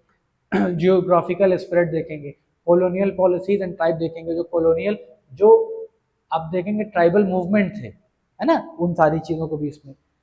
अगली चीज क्या है, सोशल क्लासेस इन इंडिया, है ना, agrarian class structure, industrial class structure, middle class और urban class, middle class urban class, क्या क्या चीजें हो रही हैं क्या नहीं है ना, अग्रेरियन क्लास स्ट्रक्चर क्या, इंडस्ट्रियल क्लास स्ट्रक्चर क्या, ठीक। इन सारी चीज़ों को के बारे में पता कराया जाएगा। लीनियज, हाँ, सिस्टम ऑफ किनशिप, किनशिप जो भी किनशिप, देखिए जो फर्स्ट पेपर में हम लोग पढ़ते आ रहे हैं ना, उसी का एक्सटेंशन आपको इंडियन सोसाइटी के तौर पे देखना है, इंडियन सोसाइटी के फॉर्म में देखना है। तो इन सारी चीज, जब किनशिप पढ़ लीजिएगा तो अब किनशिप यहाँ के बारे में बस इंडिया के रिस्पेक्ट में देखना पड़ेगा चीजों को, ठीक। तो आप अपने पैट्रियार्की क्या है ना, पैट्रियार्की क्या चीज होती है, एंटाइटलमेंट्स क्या है, सेक्सुअल डिवीजन ऑफ लेबर, जब भी हमने पीछे बात करी थी, जो पीछे था, तो काफी चीजें रिपीट होने लगेंगी आपको यहाँ देखेंगे, काफी चीजें रिपीट होने लगेंगी आप यहाँ देखिएगा तो। हाँ, रिलीजियस कम्युनिटीज इन इंडिया, ठीक है, रिलीजियस कम्युनिटी, भारत में धार्मिक समुदाय कैसे हैं, प्रॉब्लम ऑफ रिलीजियस माइनॉरिटीज, ठीक है, रिलीजियस माइनॉरिटीज की क्या क्या प्रॉब्लम्स हैं निकल करके आ रही है, इन चीजों के बारे में। हाँ, लास्ट पार्ट आता है सोशल चेंज, ठीक है, लास्ट पार्ट है social change, visions of social change in India, ठीक है, idea of development, planning and mixed economy, तो ज्योग्राफी से रिलेट करेगा कि नहीं करेगा, ठीक है, constitution, law and social change, फिर ओवरलैप हो रहा है, एजुकेशन एंड सोशल चेंज, ये आप सोशल जस्टिस में कुछ चीज़ों को पढ़िएगा, वहां से रिलेट होगा, ठीक है, एजुकेशन। अगली चीज़ क्या है, देखिए, rural development, community development programmes, cooperative societies, poverty, ठीक, तो ये किसका पार्ट हो गया, GS3 का, इकोनॉमिक्स का पार्ट हो गया, ठीक है, अभी आगे और मिलेगा आपको। Green revolution and social change, तो अब उन सारी चीजों को हम सोशियोलॉजी के रिस्पेक्ट में देखना शुरू करेंगे, ठीक है, उन सारी चीज को हम लोग सोशियोलॉजी के रिस्पेक्ट में देखना शुरू करेंगे। Changing mode of production in India, ठीक है, changing mode of production in India, problem of rural labour, bondage, migration, ये आप लोगों ने GS पे पढ़ा हुआ है, GS1 में, ठीक है, पॉपुलेशन डायनेमिक्स होगी एक, industrialisation and urbanisation in India, ठीक, इसमें भी कोई प्रॉब्लम नहीं होनी है, ठीक है, slums and deprivation in the urban classes, working class structure, growth, class mobilization, ठीक है, growth of urban settlements in India, किस किस तरह से डेवलप हो रहा है, ठीक है, पॉलिटिक्स एंड सोसाइटी, फिर वही वाली बात आ जाएगी जो आप लोगों ने पीछे हम लोगों ने उसमें बात करी, प्रेशर ग्रुप्स यहाँ पर हैं ना, political party, social and political elite, क्या, regionalism, centralisation of power, secularisation, इन सारी चीज को देखेंगे, ठीक है। अगली चीज है social movements in modern India, कितने तरह के मूवमेंट चल रहे हैं, ठीक है, विमेन मूवमेंट है, ट्राइबल मूवमेंट है, ठीक है, सोशल मूवमेंट बहुत सारे, मतलब एक तरह से यूथ मूवमेंट भी चल रहा है, इन सारी चीजों को देखेंगे। पॉपुलेशन डायनेमिक्स, ये पूरा का पूरा आप देखिएगा कि ह्यूमन ज्योग्राफी का पार्ट हो जाएगा, ह्यूमन ज्योग्राफी और साथ में इकोनॉमिक्स, ठीक है, पॉपुलेशन पॉलिसी, फैमिली प्लानिंग, ठीक है, emerging issues, age, sex ratios, child infant mortality, reproductive health, इन सारी चीजों के बारे में हम लोग आगे चल करके देखेंगे, ठीक है। चैलेंजेस ऑफ सोशल ट्रांसफॉर्मेशन, ये लास्ट है, ठीक है, क्राइसिस ऑफ डेवलपमेंट, डिस्प्लेसमेंट, है ना, in environmental problems and sustainability, caste conflicts, ethnic conflicts, ठीक है, इन सारी चीजों के बारे में, एजुकेशन हो गया, ये सारी चीजें हैं यहाँ पर हम लोग के पास, ठीक है। तो ये है हम लोगों का सिलेबस, ठीक है। तो इसमें हमको लगता नहीं है कि कोई चीज आप लोगों को नहीं पता है, स्ट्रैटिफिकेशन के बारे में हम लोग को थोड़ा सा बताया, जो इसीलिए हम आपको कह रहे हैं कि सोसाइटी, सोशियोलॉजी में जो कुछ भी है सिर्फ और सिर्फ थिंकर ही है, ठीक है। बहुत से लोग तो आपको कहेंगे कि आप बस थिंकर पढ़ लीजिए, ठीक है, और थिंकर के व्यूज के ऊपर देखते चलिए, क्या हुआ, आपको नींद आ रही है, पानी पी लीजिए, ठीक है, क्या हो, बोरिंग लग रहा है क्या, तो सिलेबस तो जानना पड़ेगा ना, सबसे पहले सिलेबस भैया, सबसे सिलेबस को आपने अगर छोड़ा तो फिर आपका जो है वो काम तमाम हो जाएगा, ठीक है। सिलेबस सबसे पहले, देखिए, दो चीज़ें बहुत इंपॉर्टेंट है, सबसे पहली चीज़ होती है सिलेबस, दूसरी चीज़ होती है प्रीवियस ईयर पेपर्स, ठीक है, दो चीज़ आपकी गाइड हैं। अब सिलेबस अगर आपको ना पता हो, ठीक है, सुनिए मेरी बात, सिलेबस आपको ना पता हो, पहले यूनिट में क्या है, 3 टॉपिक हैं, हम 2 पढ़ाए निकल जाए, हम 2 पढ़ा के निकल लें, बताइए तो कैसा लगेगा, आप भी नहीं जान पाइएगा, अरे हम तो आपको सिलेबस बताते ही ना, हम तो कहते हैं कि अरे यार छोड़ो इन लोगों को क्या सिलेबस में बताएं, जल्दी जल्दी पढ़ा के ख़त्म करके निकल लेंगे। लेकिन हमने क्या कहा, मेरे पास एक ही चीज़ है सिर्फ, और वो है ईमानदारी। ठीक है, हम और मेरे पास और कोई दूसरी चीज़ नहीं है।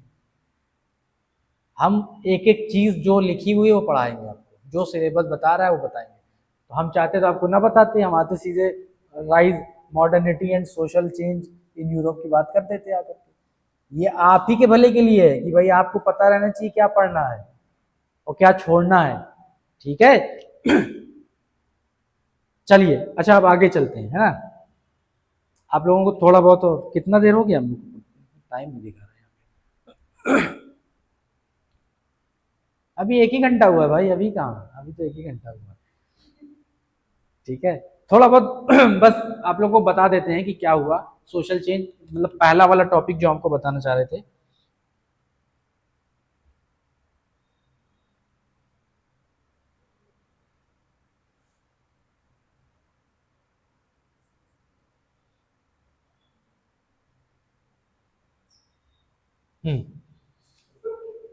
ठीक है क्या हो, ठंडा ठंडक लग रही क्या?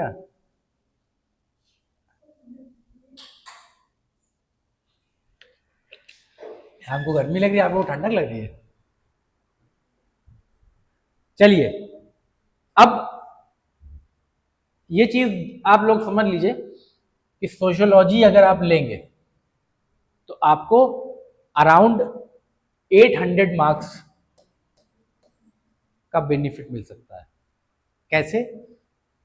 पेपर 1 में, पेपर 2 में, पेपर 3 में, पेपर 4 में और एस्से में। बात समझ आ रही है? आप पढ़िएगा 500 मार्क्स के लिए, लेकिन आपको बेनिफिट और इसका मिल सकता है। ठीक है, अगर देखिए, अगर आपको सोशल इश्यूज के बारे में पढ़ना अच्छा लगता है तो, अगर आपको नहीं मज़ा आता है तो कोई बात नहीं, आप अपनी रिसर्च करिए जा करके कि आपको लेना चाहिए कि नहीं लेना चाहिए। ठीक है, अगर आपको अच्छा लगता है सोशल इश्यूज के बारे में समझना, आपको एक गारंटी तो दे रहे हैं कि सोशियोलॉजी पढ़ने के बाद आप का सोचने का तरीका बदल जाएगा। ठीक है, सोशियोलॉजी पढ़ने के बाद आपका सोचने का तरीका बदल जाएगा। और जो नॉन सोशियोलॉजी पढ़ने वाले जो बच्चे होंगे, उनको आप देख के कहिएगा अरे यार इसको पता था, कुछ है नहीं, छोड़ो क्या बताएं, अरे लोग क्या पता इन लोग को। फिर आपके अंदर एक क्या आएगी, आपके अंदर एक लॉजिकल पावर आएगी, फालतू बहस नहीं कीजिएगा आप। अरे ये कुछ बोल रहा है कोई भी, जैसे आप कोई क्राइम भी देखिएगा ना, जैसे आपको बताया आपने कि उसके फादर ने उसका मर्डर कर दिया, ठीक, तो इस तरह से आप सोच पाइएगा। आप देखिएगा कि नहीं यार, प्रॉब्लम जो है वो साहिल में नहीं है, प्रॉब्लम किस में है, सोसाइटी में, प्रॉब्लम सिस्टम में। ठीक है, बात समझ आई? तो ये चीज है समझने के लिए। नहीं नहीं, ज्यादा नहीं देखिए, एक और चीज बताते हैं आप लोग को। हाँ सुनिए भाई, बहुत जरूरी। दरखाम पागल हो गए थे सब बाद में। हाँ हाँ, दरखाम की मानसिक स्थिति खराब हो गई थी बाद में। ज्यादा सोचना नहीं है, बहुत काबिल नहीं बनना है हम लोग को, हमको पेपर निकालना है बस। ठीक है, ज्यादा काबिल बनने लगेंगे तो क्या हो जाएगा, दिमाग जो है वो सोच लेता है मतलब पढ़ते दिक्कत ये हो जाती नहीं। आप लोग को बताएं हम, जैसे कुछ चीजों, जैसे एक काफी थिंकर की अगर हम बात करें, फिलोसफर्स की अगर बात करें, तो फ्रेडरिक नीशा का नाम सुना होगा आप लोगों ने, वो पागल हो गए थे वो भी। ठीक है, बहुत सारे जो फिलोसफर रहे हैं, जैसे आप लोगों ने कीरकेगार्ड का नाम सुना होगा। ठीक है, कीरकेगार्ड वो भी जो है पागल हो गए थे। शोपेनहामर का नाम सुना होगा, वो सब के सब पागल हो गए। ठीक है, जो फिलोसफर ज्यादा सोचिएगा तो समस्या आ जाएगी। सोचिए कि हमें नंबर कैसे लाना है बस, समाज को बदलने के चक्कर में मत रहिए, नहीं तो आप बदल जाइएगा। समाज को बदलने के चक्कर में मत रहिए। ठीक है, हाँ, सोचिए इस तरह से सोचिए कि कैसे आपको अपने मार्क्स लाना है। ठीक है, चलिए, हाँ ये आगे हम लोगों का पहला टॉपिक हमने क्या बताया था आप लोग को, मॉडर्निटी एंड सोशल चेंज, है ना।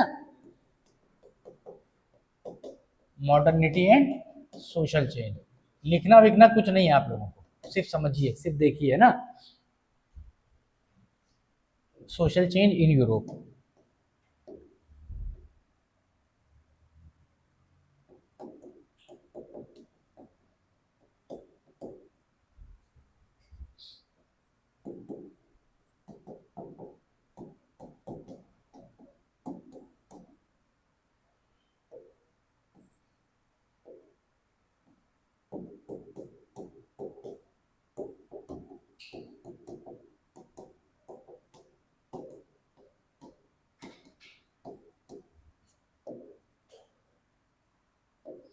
ठीक है।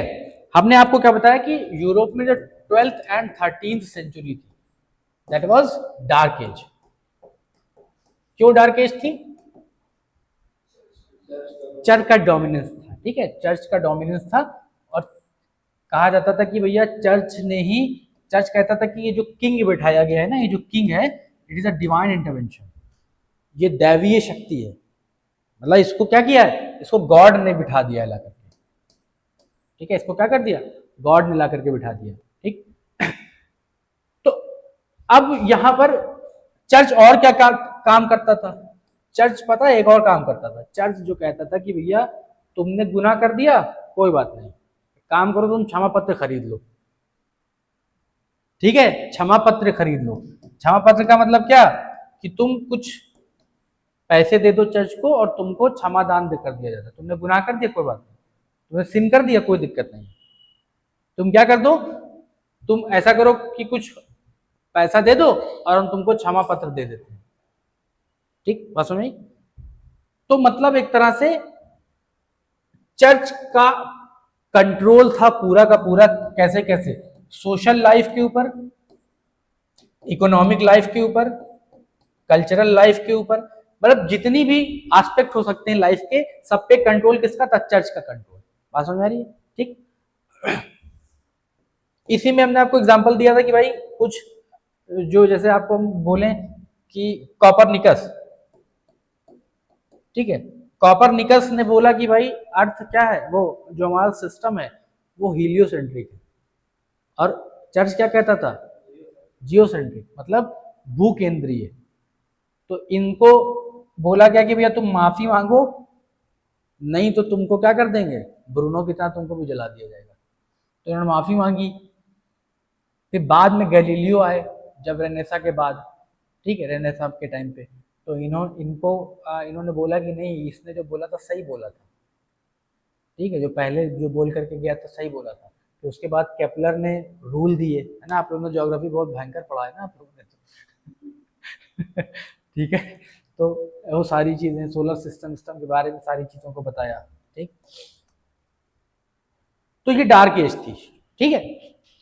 फिर अभी जो हमने आपको तीन चीजों में बताया था, तीन रिवोल्यूशन बताई थी, उनको हम थोड़ा और वाइड करेंगे, ठीक है। हम बात करेंगे रिवोल्यूशंस की, कुछ रिवोल्यूशंस की बात करेंगे, ठीक है। हम पहली बात करेंगे इंटेलेक्चुअल रिवोल्यूशन। इंटेलेक्चुअल मतलब बौद्धिक, ठीक है, बौद्धिक। दूसरी चीज की हम बात करेंगे इकोनॉमिक रिवोल्यूशन, इकोनॉमिक रिवोल्यूशन, ठीक। तीसरी हम बात करेंगे social and political revolution, social and political मतलब आर्थिक,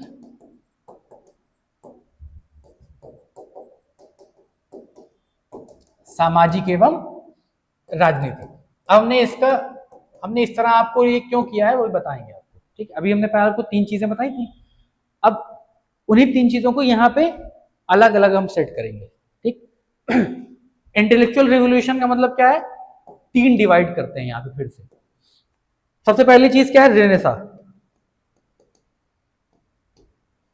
रेनेसा, ठीक है, हिंदी में कहेंगे पुनर्जागरण, ठीक। दूसरी चीज है एनलाइटनमेंट, एनलाइटनमेंट हिंदी में कहेंगे प्रबोधन, ठीक है, प्रबोधन। तीसरी चीज हम बात करते हैं साइंटिफिक रिवोल्यूशन,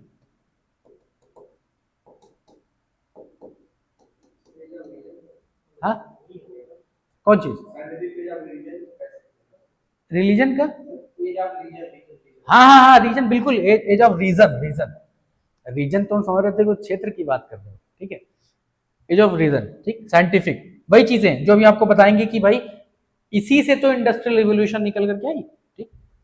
इकोनॉमिक रिवोल्यूशन को हम दो पार्ट में डिवाइड करेंगे। फर्स्ट इज कॉमर्शियल रिवोल्यूशन, है ना, वाणिज्यिक, और दूसरी हम बात करते हैं इंडस्ट्रियल रिवोल्यूशन, ठीक है, औद्योगिक। औद्योगिक, ठीक है। अब यहां पर क्या है, ये कौन से रिवोल्यूशन का पार्ट हो जाएगा,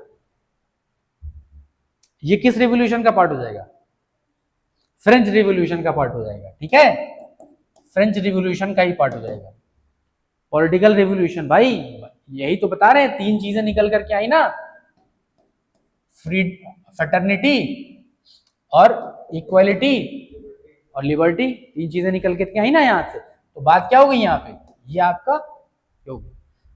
रेनेसा का मतलब क्या होता है, रेनेसा का मतलब होता है कि नए विचारों का आना, ठीक है, मतलब नए विचारों का। तो अब एनलाइटनमेंट का मतलब क्या है, ये क्या हो गया, रेनेसा का एक्सटेंशन है एनलाइटनमेंट, ठीक है। एनलाइटनमेंट में ही इंडिविजुअलिज्म की बात है, इंडिविजुअलिज्म की बात है, ठीक है। अब सुनिए, एक कॉन्सेप्ट है इसी के दौरान निकल करके आया था, लिबरलिज्म का, ठीक है। लिबरलिज्म मतलब उदारवाद, उदारवाद।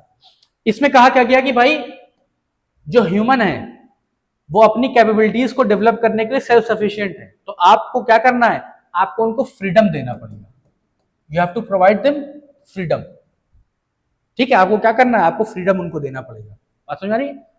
तो इसको दो लोग ने बोला था, जॉन लॉक, लिबरलिज्म का कॉन्सेप्ट जॉन लॉक और जेएस मिल, ठीक है, जेएस मिल। लिबरलिज्म का मतलब क्या है कि human are capable to develop their potential, we just have to provide them freedom. हमको उनको क्या देना, हमको उनको आजादी देनी है, अपने आप को खुद डेवलप कर सकते हैं, बात समझ रही। तो स्टेट का कंट्रोल क्या है, स्टेट का कंट्रोल सिर्फ किस लिए है, फॉर देयर प्रोटेक्शन, ये लिबरलिज्म का कॉन्सेप्ट, ठीक, बात समझ। अच्छा, कुछ थिंकर्स की अगर हम बात करें, रेनेसा और एनलाइटनमेंट के टाइम की अगर हम बात करें, तो आगे चल करके इन्हीं चीज को और निकल करके आएगा आपका रूसो, मॉन्टेस्क्यू, है ना, थॉमस हॉब्स। अच्छा, सोशल कॉन्ट्रैक्ट थ्योरी अभी बताएंगे आप लोगों को क्या है, चलिए बता ही देते हैं। ये भी काफी, सोशल कॉन्ट्रैक्ट थ्योरी आपको पता होना चाहिए, सोसाइटी अगर आप जान रहे हैं ना, तो सोसाइटी बनी कैसे, इस चीज को समझिए, ठीक है। सबसे पहले देखिए, सोशल कॉन्ट्रैक्ट की दो थ्योरी है। पहली थ्योरी क्या कहती है कि भाई डिवाइन थ्योरी, ठीक है, divine theory, social contract theory मतलब सामाजिक अनुबंध का सिद्धांत, है ना, सामाजिक अनुबंध। पहली चीज क्या कहता है, कहता है भैया कि डिवाइन थ्योरी, पहली कहती है क्या, डिवाइन। अच्छा, ह्यूमन इज सोशल एनिमल किसने बोला है, ह्यूमन इज सोशल एनिमल किसने बोला है, एरिस्टोटल ने, ठीक है, एरिस्टोटल। जो पुराने ग्रीक लोग थे उनका क्या कहना था, उन्होंने कहा कि सोसाइटी, क्योंकि गॉड ने ह्यूमन को पैदा किया, ठीक है, इसी वजह से सोसाइटी एग्जिस्ट करती है, इसी वजह से क्या है, सोसाइटी एग्जिस्ट करती है। तो सोसाइटी एज अ पार्ट किसका, एज अ पार्ट किसका इंटरवेंशन है, गॉड का। मतलब गॉड, सोसाइटी को किसने बनाया, गॉड ने। आपको अभी नींद आ रही है क्या, अभी तो मजा आ रहा होगा ना कुछ, अरे भाई इतना लिबरलिज्म कॉन्सेप्ट, वापस से कॉलेज चले गए, तो कॉलेज तो चलना पड़ेगा, फर्स्ट टाइम पढ़ा था, ठीक है, तो कोई बात नहीं, ये सब तो बताना ही पड़ेगा ना भाई हम लोग को, सारी चीज अभी इन लोगों ने नहीं पढ़ा है, ये तो आप बता देते, इन लोगों को आप पढ़ा देते, तो हम आज जो है आगे से पढ़ाते, थिंकर पढ़ाते, मैं थिंकर से स्टार्ट करें क्या, कल करेंगे थिंकर, ठीक है, दरखाइम कल स्टार्ट। भाई इन लोगों ने नहीं पता है ना भाई, इन लोग तो आपके इतने काबिल नहीं है। तो सुनिए ना फिर, सुनिए तो फिर, ठीक है। तो डिवाइन थ्योरी क्या कहती है कि सोसाइटी किसकी वजह से बनी है, गॉड की वजह से, ठीक। लेकिन सोशल कॉन्ट्रैक्ट थ्योरी जो बाद में निकल करके आती है, तीन थ्योरिस्ट इसके आते हैं, ठीक है, बात समझिएगा। सबसे पहले थॉमस हॉब्स, थॉमस हॉब्स ने कहा कि सोसाइटी जो थी इनिशियली काफी ब्रूटल थी, ठीक है, मतलब लड़ाइयाँ हो रही थी, झगड़े हो रहे थे, ये सब हो रहे थे। तो इंसानों ने क्या किया, एक सोशल कॉन्ट्रैक्ट किया, ठीक है, सोशल कॉन्ट्रैक्ट किया और कहा कि हम अपनी फ्रीडम को सरेंडर करके कुछ राइट्स, इसने कहा ना सारी फ्रीडम को, कुछ राइट्स हम लोग स्टेट से डिमांड करते हैं। सोसाइटी क्या है कि हम अपनी फ्रीडम को सरेंडर करके कुछ राइट्स लेते हैं, कुछ अधिकार, अपनी स्वतंत्रता को हम क्या करते हैं, सरेंडर कर देते हैं, कुछ राइट्स लेते हैं, ठीक। फिर आते हैं आपके लॉक। लॉक कहते हैं कि भैया सारी फ्रीडम नहीं, सम फ्रीडम्स, कुछ फ्रीडम को हम लोग सरेंडर करते हैं और हम लोग लेते क्या है साथ बदले में, राइट्स।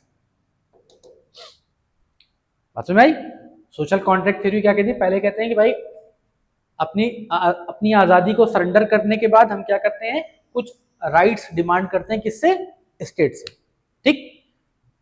फिर आता है रूसो। रूसो कहता है अच्छा भैया ये नया गेम चल रहा है फ्रीडम का, अच्छा, तो कहता है, रूसो कहता है कि कोई फ्रीडम हम नहीं सरेंडर करेंगे, नो फ्रीडम। बात समझ आ रही है? इसने कहा कि इंसान अगर जिंदा है तो उसका बेसिक इंस्टिंक्ट क्या है, फ्रीडम है, सिर्फ और सिर्फ freedom, no freedom to be surrendered. बात समझिए, बहुत बहुत ही काबिल आदमी था ये, मतलब अगर आप सही कहिएगा तो रूसो जो था एक तरह से इसने काफी चीजें करी हैं, मतलब नॉवेलिस्ट भी था, ठीक है। अच्छा, इसके दो डिस्कोर्स हैं, एक इक्वलिटी के ऊपर और दूसरा है एक आपका याद नहीं आ रहा है, यहाँ सोशल कॉन्ट्रैक्ट के ऊपर ही है, बहुत इंपॉर्टेंट चीज है ये इस चीज में सुनिएगा, एक जो जनरल विल किसने बात करी, इसने कहा भाई कोई फ्रीडम हम सरेंडर नहीं करेंगे, क्योंकि इंसान का बेसिक इंस्टिंक्ट क्या है, इंसान के जीने का मुख्य कारण क्या है, फ्रीडम, ठीक। अब सुनिएगा ध्यान से, इसने कहा कि भैया ये जो कॉन्ट्रैक्ट है ये राइट्स और फ्रीडम के बीच में नहीं है, ये कॉन्ट्रैक्ट होता है हमारी इंडिविजुअल विल और जनरल विल के बीच में। बात समझिए, इंडिविजुअल विल और जनरल विल को समझिए। इंडिविजुअल विल का मतलब हमारी विल, जो हम चाहते हैं, और जनरल विल का मतलब क्या है कि जो सब चाहते हैं, ठीक है। तो अगर स्टेट हमको कह रहा है कि हेलमेट पहन लो, बात में बहुत ध्यान सुनिएगा, अगर हमसे कहा जा रहा है कि गाड़ी चलाते हुए हेलमेट पहन लो, तो वो स्टेट नहीं कह रहा है, वो हमने ही स्टेट से कहा है कि हमसे कहो, क्योंकि मैं एक नागरिक भी तो हूं, इसमें भी तो मेरी ही विल है। बात समझिए भाई ध्यान से, बहुत कॉन्सेप्चुअल चीज है, बहुत ध्यान समझिएगा। हमने कहा हेलमेट वाला, चलिए एग्जांपल हटा दीजिए, ठीक है। हमने कहा आप जा रहे हैं ऐसे, आपको पता है कि भाई सीतापुर रोड आपको जाना है, ठीक है, तो एक बोर्ड लगा हुआ है कि भाई सीतापुर उस तरफ है, ठीक, सीतापुर उस तरफ है। अब आपने कहा नहीं हम इनकी विल क्यों माने यार, हम नहीं मानेंगे, हम ऐसे घूम घूम के जाएंगे। तो आपने क्या किया, आप घूम करके उधर चले गए, आप लंबे रास्ते से गए, आपका टाइम वेस्ट हुआ। तो इसका मतलब क्या है कि हमको इस जनरल विल को क्या करना है, मानना है। क्यों? क्योंकि ये हमने ही स्टेट से कहा है कि हमको क्या करो, हमारा कॉन्ट्रैक्ट है इस बारे में, स्टेट के बीच में और मेरे बीच में। तो ये हमारी जनरल विल है, मतलब आम लोगों की, और ये एक मेरी विल है। तो ये एक कॉन्ट्रैक्ट हमारा इंडिविजुअल विल और जनरल विल के बीच में हो रहा है, ठीक है। हमारी इच्छा और एक जनसाधारण की इच्छा, सबके बारे में हो रहा है। बात समझिए, ठीक। तो सोसाइटी इस तरह से बनी, बात समझ रही है। तो इसमें इसने कहा कि फ्रीडम जो है वो बेसिक इंस्टिंक्ट है। इन लोगों ने क्या कहा, इन लोगों ने कहा कि सारी फ्रीडम को छोड़ दो और कुछ राइट ले लो।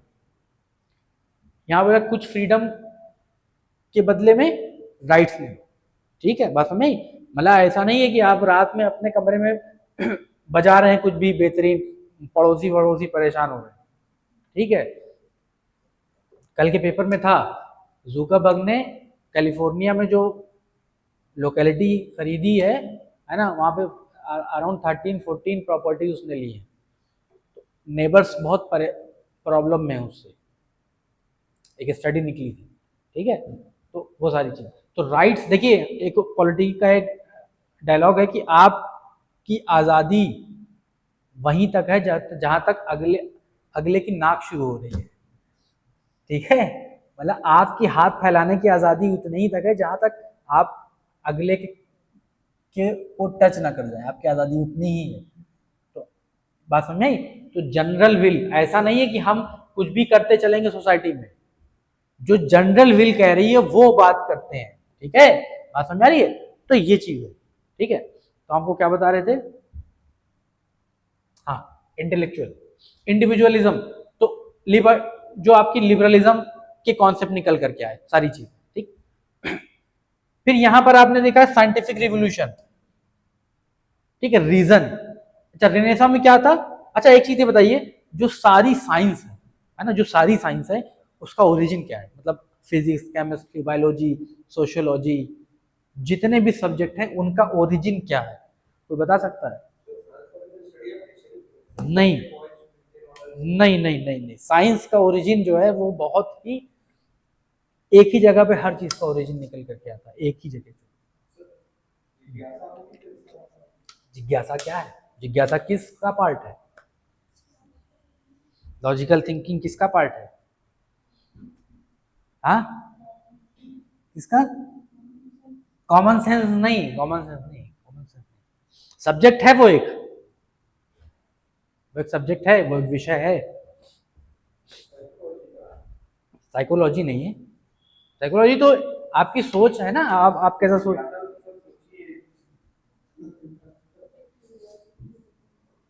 साइकोलॉजी क्या है, साइकोलॉजी तो एक इंसान के बारे में स्टडी है ना, इंडिविजुअल की स्टडी है ना साइकोलॉजी। बताइए जल्दी बताइए, आप बताइए, आपके दिमाग में क्या चल रहा है, कुछ बोला आपने इनसे? हाँ, ज्योग्राफी, क्या बात है, नहीं भाई ज्योग्राफी नहीं। एंथ्रोपोलॉजी नहीं है, एंथ्रोपोलॉजी तो सिर्फ ह्यूमन की सिविलाइजेशन की स्टडी, इवोल्यूशन की स्टडी है। नहीं नहीं, सब्जेक्ट कहाँ है जस्टिस,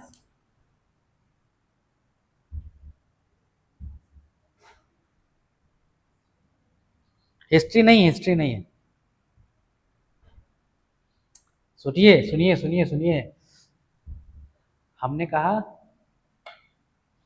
कि न्यूटन बैठे हुए थे, पेड़ उनको सेब गिरते हुए दिखा उनको, ठीक है, सेब दिखा उनको, तो उन्होंने क्या किया, सोचा ना कि कुछ है जो खींच रहा है, ठीक। कॉपरनिकस ने क्या, उनके दिमाग में एक विचार आया ना, बताइए, दिमाग में विचार आया ना कि हाँ यार हीलियोसेंट्रिक है, जियोसेंट्रिक नहीं है, तो उस विचार के बनने को ही तो क्या कहते हैं, उस विचार के या उस थॉट प्रोसेस के आने को ही क्या कहते हैं, बताइए, उसको फिलॉसफी कहते हैं कि नहीं?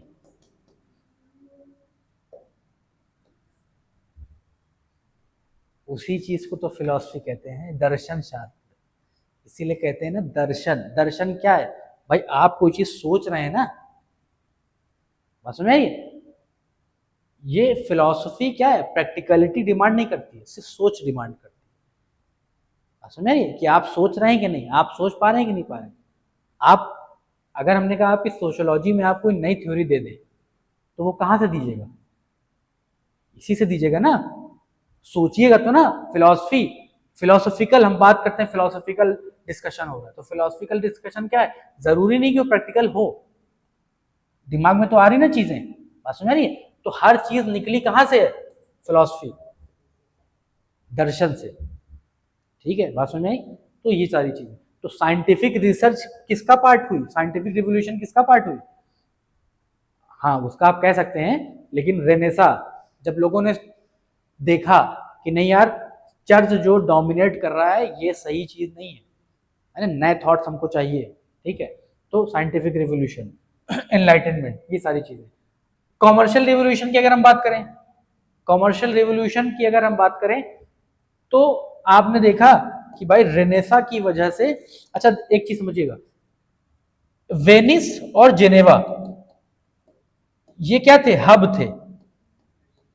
हाँ, बिजनेस के हब हुआ करते थे, दो चीज है ना, मतलब रोमन एम्पायर, वेनिस मतलब इटली में, और जेनेवा आप जानते हैं स्विट्जरलैंड, ठीक।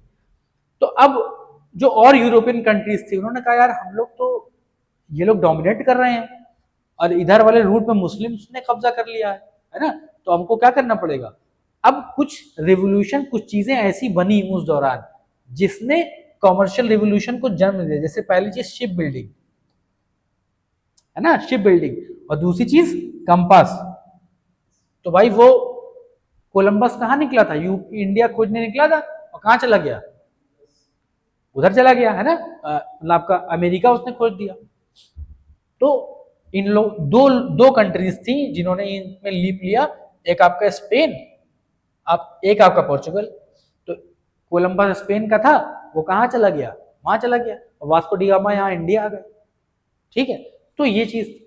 अब यहां से क्या है भाई, कॉमर्स कर रहे हैं, सामान लेकर के जा रहे हैं, वहां बेच रहे हैं, तो काफी फायदा हो रहा है, 70-70 गुना, है ना, 100-100 गुना फायदा कमा रहे हैं, ठीक। फिर जो कॉमर्शियल रिवोल्यूशन ने एक और चीज को जन्म दिया था, ज्वाइंट कैपिटल को। ज्वाइंट कैपिटल, जो आज हम लोग शेयर मार्केट देखते हैं, जो आज हम लोग शेयर मार्केट देखते हैं ना, कि हमसे भी पैसा ले लिया कंपनीज ने, आईपीओ निकला तो सबने पैसा उसमें डाल दिया। अच्छा, आप लोगों को नहीं पता है तो आपको ये बता दें, जैसे होता क्या है कि हम भी, जैसे हमारे पास कोई शेयर है ना, जैसे हम कोई शेयर रखे हैं जैसे, तो हम उस कंपनी में क्या है, शेयर होल्डर हैं, ठीक है। भले हमारे पास 10,000 रुपए के ही शेयर है, लेकिन वो जब डिविडेंड बांटेगी तो हमको भी बांटेगी। तो ये ज्वाइंट कैपिटल यहां पर थी।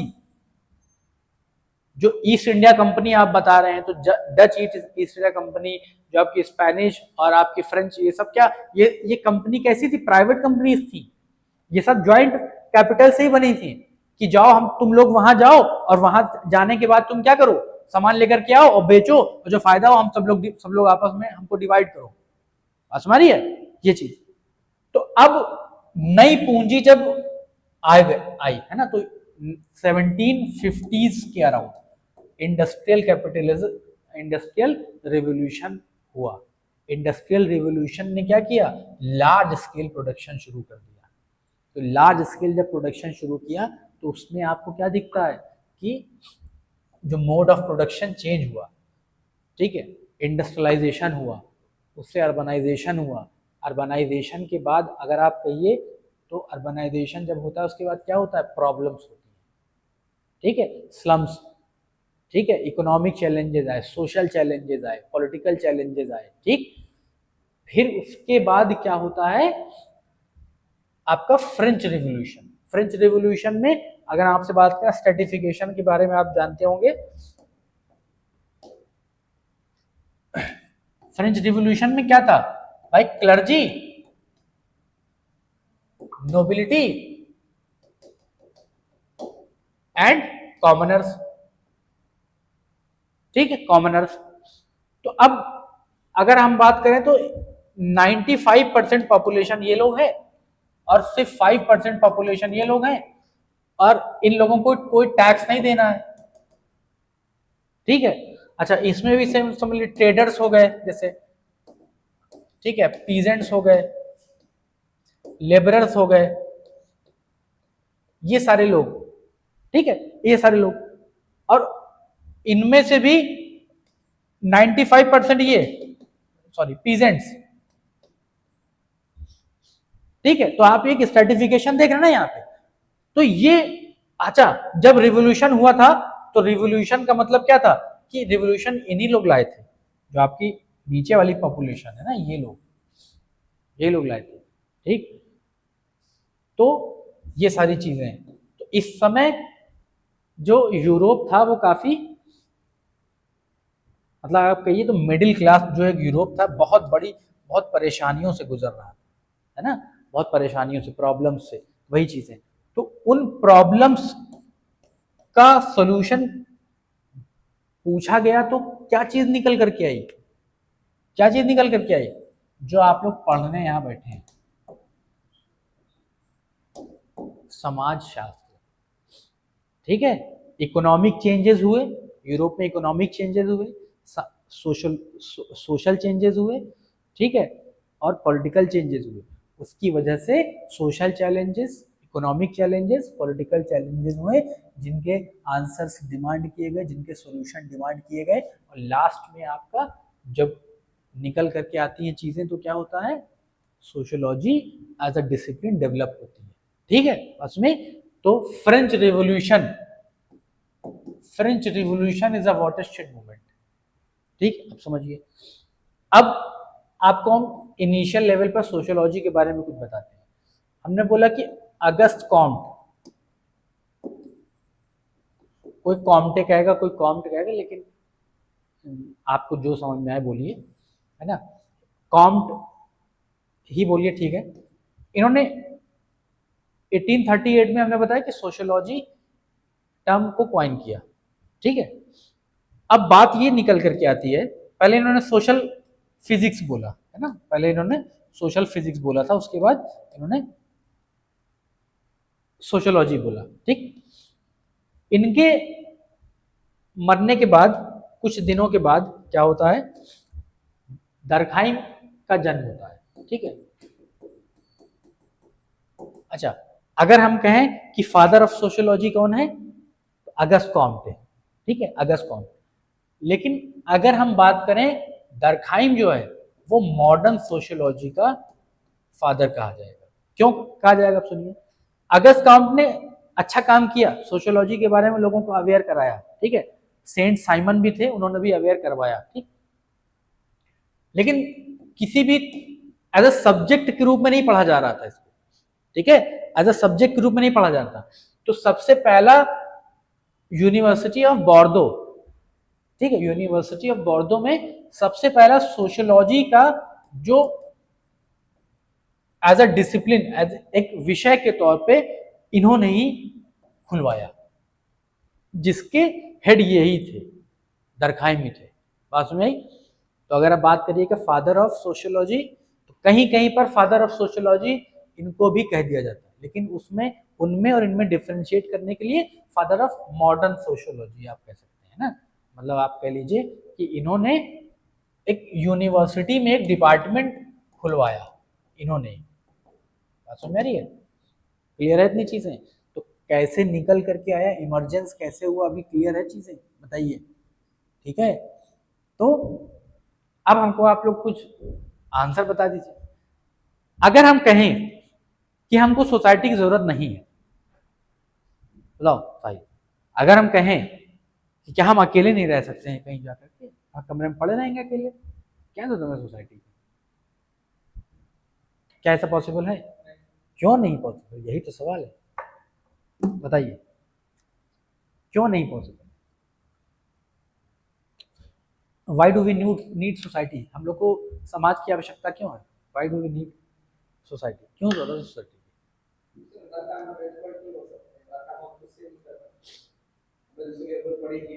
और कोई कुछ बोलेगा?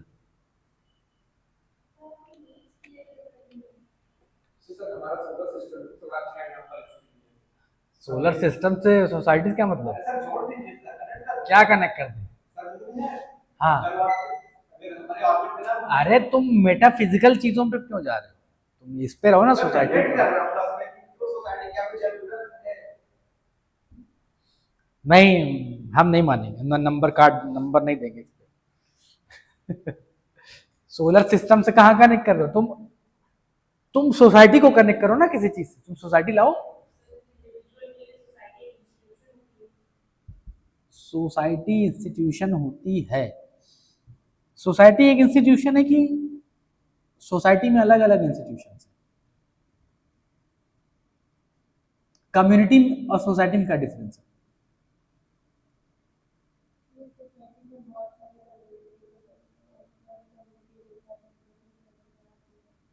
ठीक है, बढ़िया, सही जवाब। अगर दुनिया एक सोसाइटी है तो इंडिया क्या एक कम्युनिटी हो सकती है? अरे अगर हम कहें कि वर्ल्ड एज अ सोसाइटी अगर हम कंसीडर कर लें, तो क्या जो है इंडिया एक सोसाइटी है कि नहीं है, कि इंडिया एक कम्युनिटी है?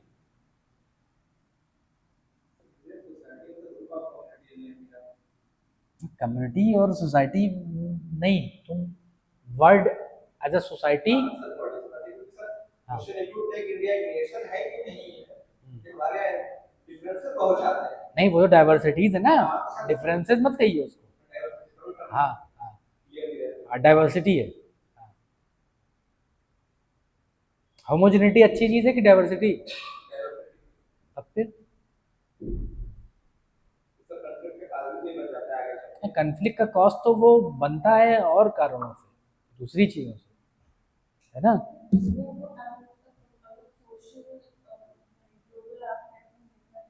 हम्म।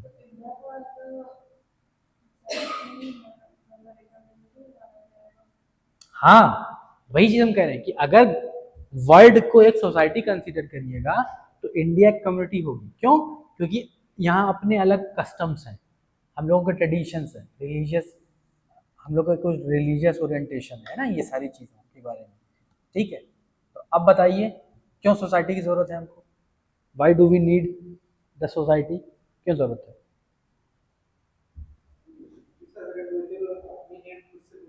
अरे तो उसको सोशियोलॉजिकली बोलो ना, उसको एज ए सोसाइटी बोलो। क्यों ज़रूरत है? सिर्फ ज़रूरत पूरा करने के लिए ज़रूरत है? भाई आप ये कहिए ना कि सोसाइटी की ज़रूरत हमको क्यों है? इंटरेक्शन करने के लिए। ठीक है, क्यों जरूरत है? इंटरेक्शन। इंटरेक्शन का मतलब क्या हो गया कि परस्पर संबंध हमारे हैं समाज के साथ, मतलब लोगों के साथ। ठीक है, तो बहुत सारी चीज हो गई। ठीक है, जैसे आपने बोला कि हम सब चीज के एक्सपर्ट नहीं हो सकते। ठीक है, तो डिवीजन ऑफ लेबर का कॉन्सेप्ट आया, है ना। डिवीजन ऑफ लेबर जो आप लोग देखिएगा आगे चल करके, जो मार्क्स ने भी बताया, दरखाइम बताएंगे। ठीक है, और आपका वेबर बताएंगे इन सारी चीजों को। ठीक, रिप्रोडक्शन के लिए ज़रूरत है, बात समझ आ रही है? ये सारी चीज़ें हैं, तो सोसाइटी की ज़रूरत हमारे लिए बहुत ज़रूरी है। ठीक है, सोसाइटी ही हमको बताती है कि क्या सही है और क्या करना चाहिए। ठीक है, सोसाइटी इवॉल्व होती है time time to time. Society, अगर कोई सोसाइटी स्टैग्नेंट हो जाएगी तो हम कहाँ चले जाएंगे? डार्क एज में, जो यूरोपियन सोसाइटी थी, है ना, कि आइडियाज परकुलेट हो सकें, आइडियाज मतलब पेनेट्रेट कर सकें, आइडियाज आ सकें। ऐसा नहीं है कि हम क्लोज सोसाइटी बन करके रह जाएं। तो वो सारी चीजें हमको कहाँ से मिलती है? सोसाइटी से, इंटरेक्शन के लिए। तो वो इंटरेक्शन कैसा हो सकता है? That may be cooperative as well as conflict. तो समाज में ही मतलब क्या होता है? कॉपरेशन होगा, और समाज में ही क्या होगा? कन्फ्लिक्ट भी होगा। तो हर तरह की रिलेशनशिप होती है, बात समझ आ रही है? हर तरह की रिलेशनशिप होती यूरोपियन सोसाइटी है, है। वहाँ पे मार्क्स की जरूरत थी, ये सोसाइटी है अपना बैठने की जरूरत थी। बिल्कुल सही। ठीक है, मार्क्स की जरूरत इस वजह से थी क्योंकि वहां पर देखा गया कि भाई एक्सप्लॉयटेशन हो रहा था, है ना। दो दो टर्मिनोलॉजी है, बुर्जुआ एंड प्रोलेटरिएट, है ना। बुर्जुआ का मतलब है कैपिटलिज्म, मतलब कैपिटलिस्ट क्लास। प्रोलेटरिएट का मतलब जो मजदूर, जो लेबरर्स है ना। तो ये सारी चीज़ें जो है आज आप लोग को सोचना छोड़ दें, आप लोग जो है एक क्लास और करके बैठे हैं ना, है ना। ठीक, तो कल हम लोग किसको देखेंगे? दरखाइम को देखेंगे कल। ठीक है, तो आप लोगों को ये इतनी चीजें देखिए, आप लोगों ने देखा होगा सोसाइटी सोशियोलॉजी जो है ये आप लोगों को बहुत जेनरिक लगेगा, मतलब जरा सा सोशियोलॉजिकल आइडियोलॉजी पता चल जाए तो इन सारी चीजों से आप अवेयर हैं, है ना। कोई ऐसी चीज नहीं है जो आपको नहीं पता चल रही है कि कोई चीज नहीं है ना। तो सिर्फ थिंकर्स की आइडियोलॉजी, वो भी वो आइडियोलॉजीज उनकी, वो उनकी थिंकिंग, वो उनकी थ्योरीज जिनके बारे में आपको सब्जेक्ट मैटर पता है, उसको बस उनकी सोचने का तरीका कैसे है, उन्होंने कैसे सोचा है, ये जरूरी है जानना। ठीक है, चलिए, थैंक यू।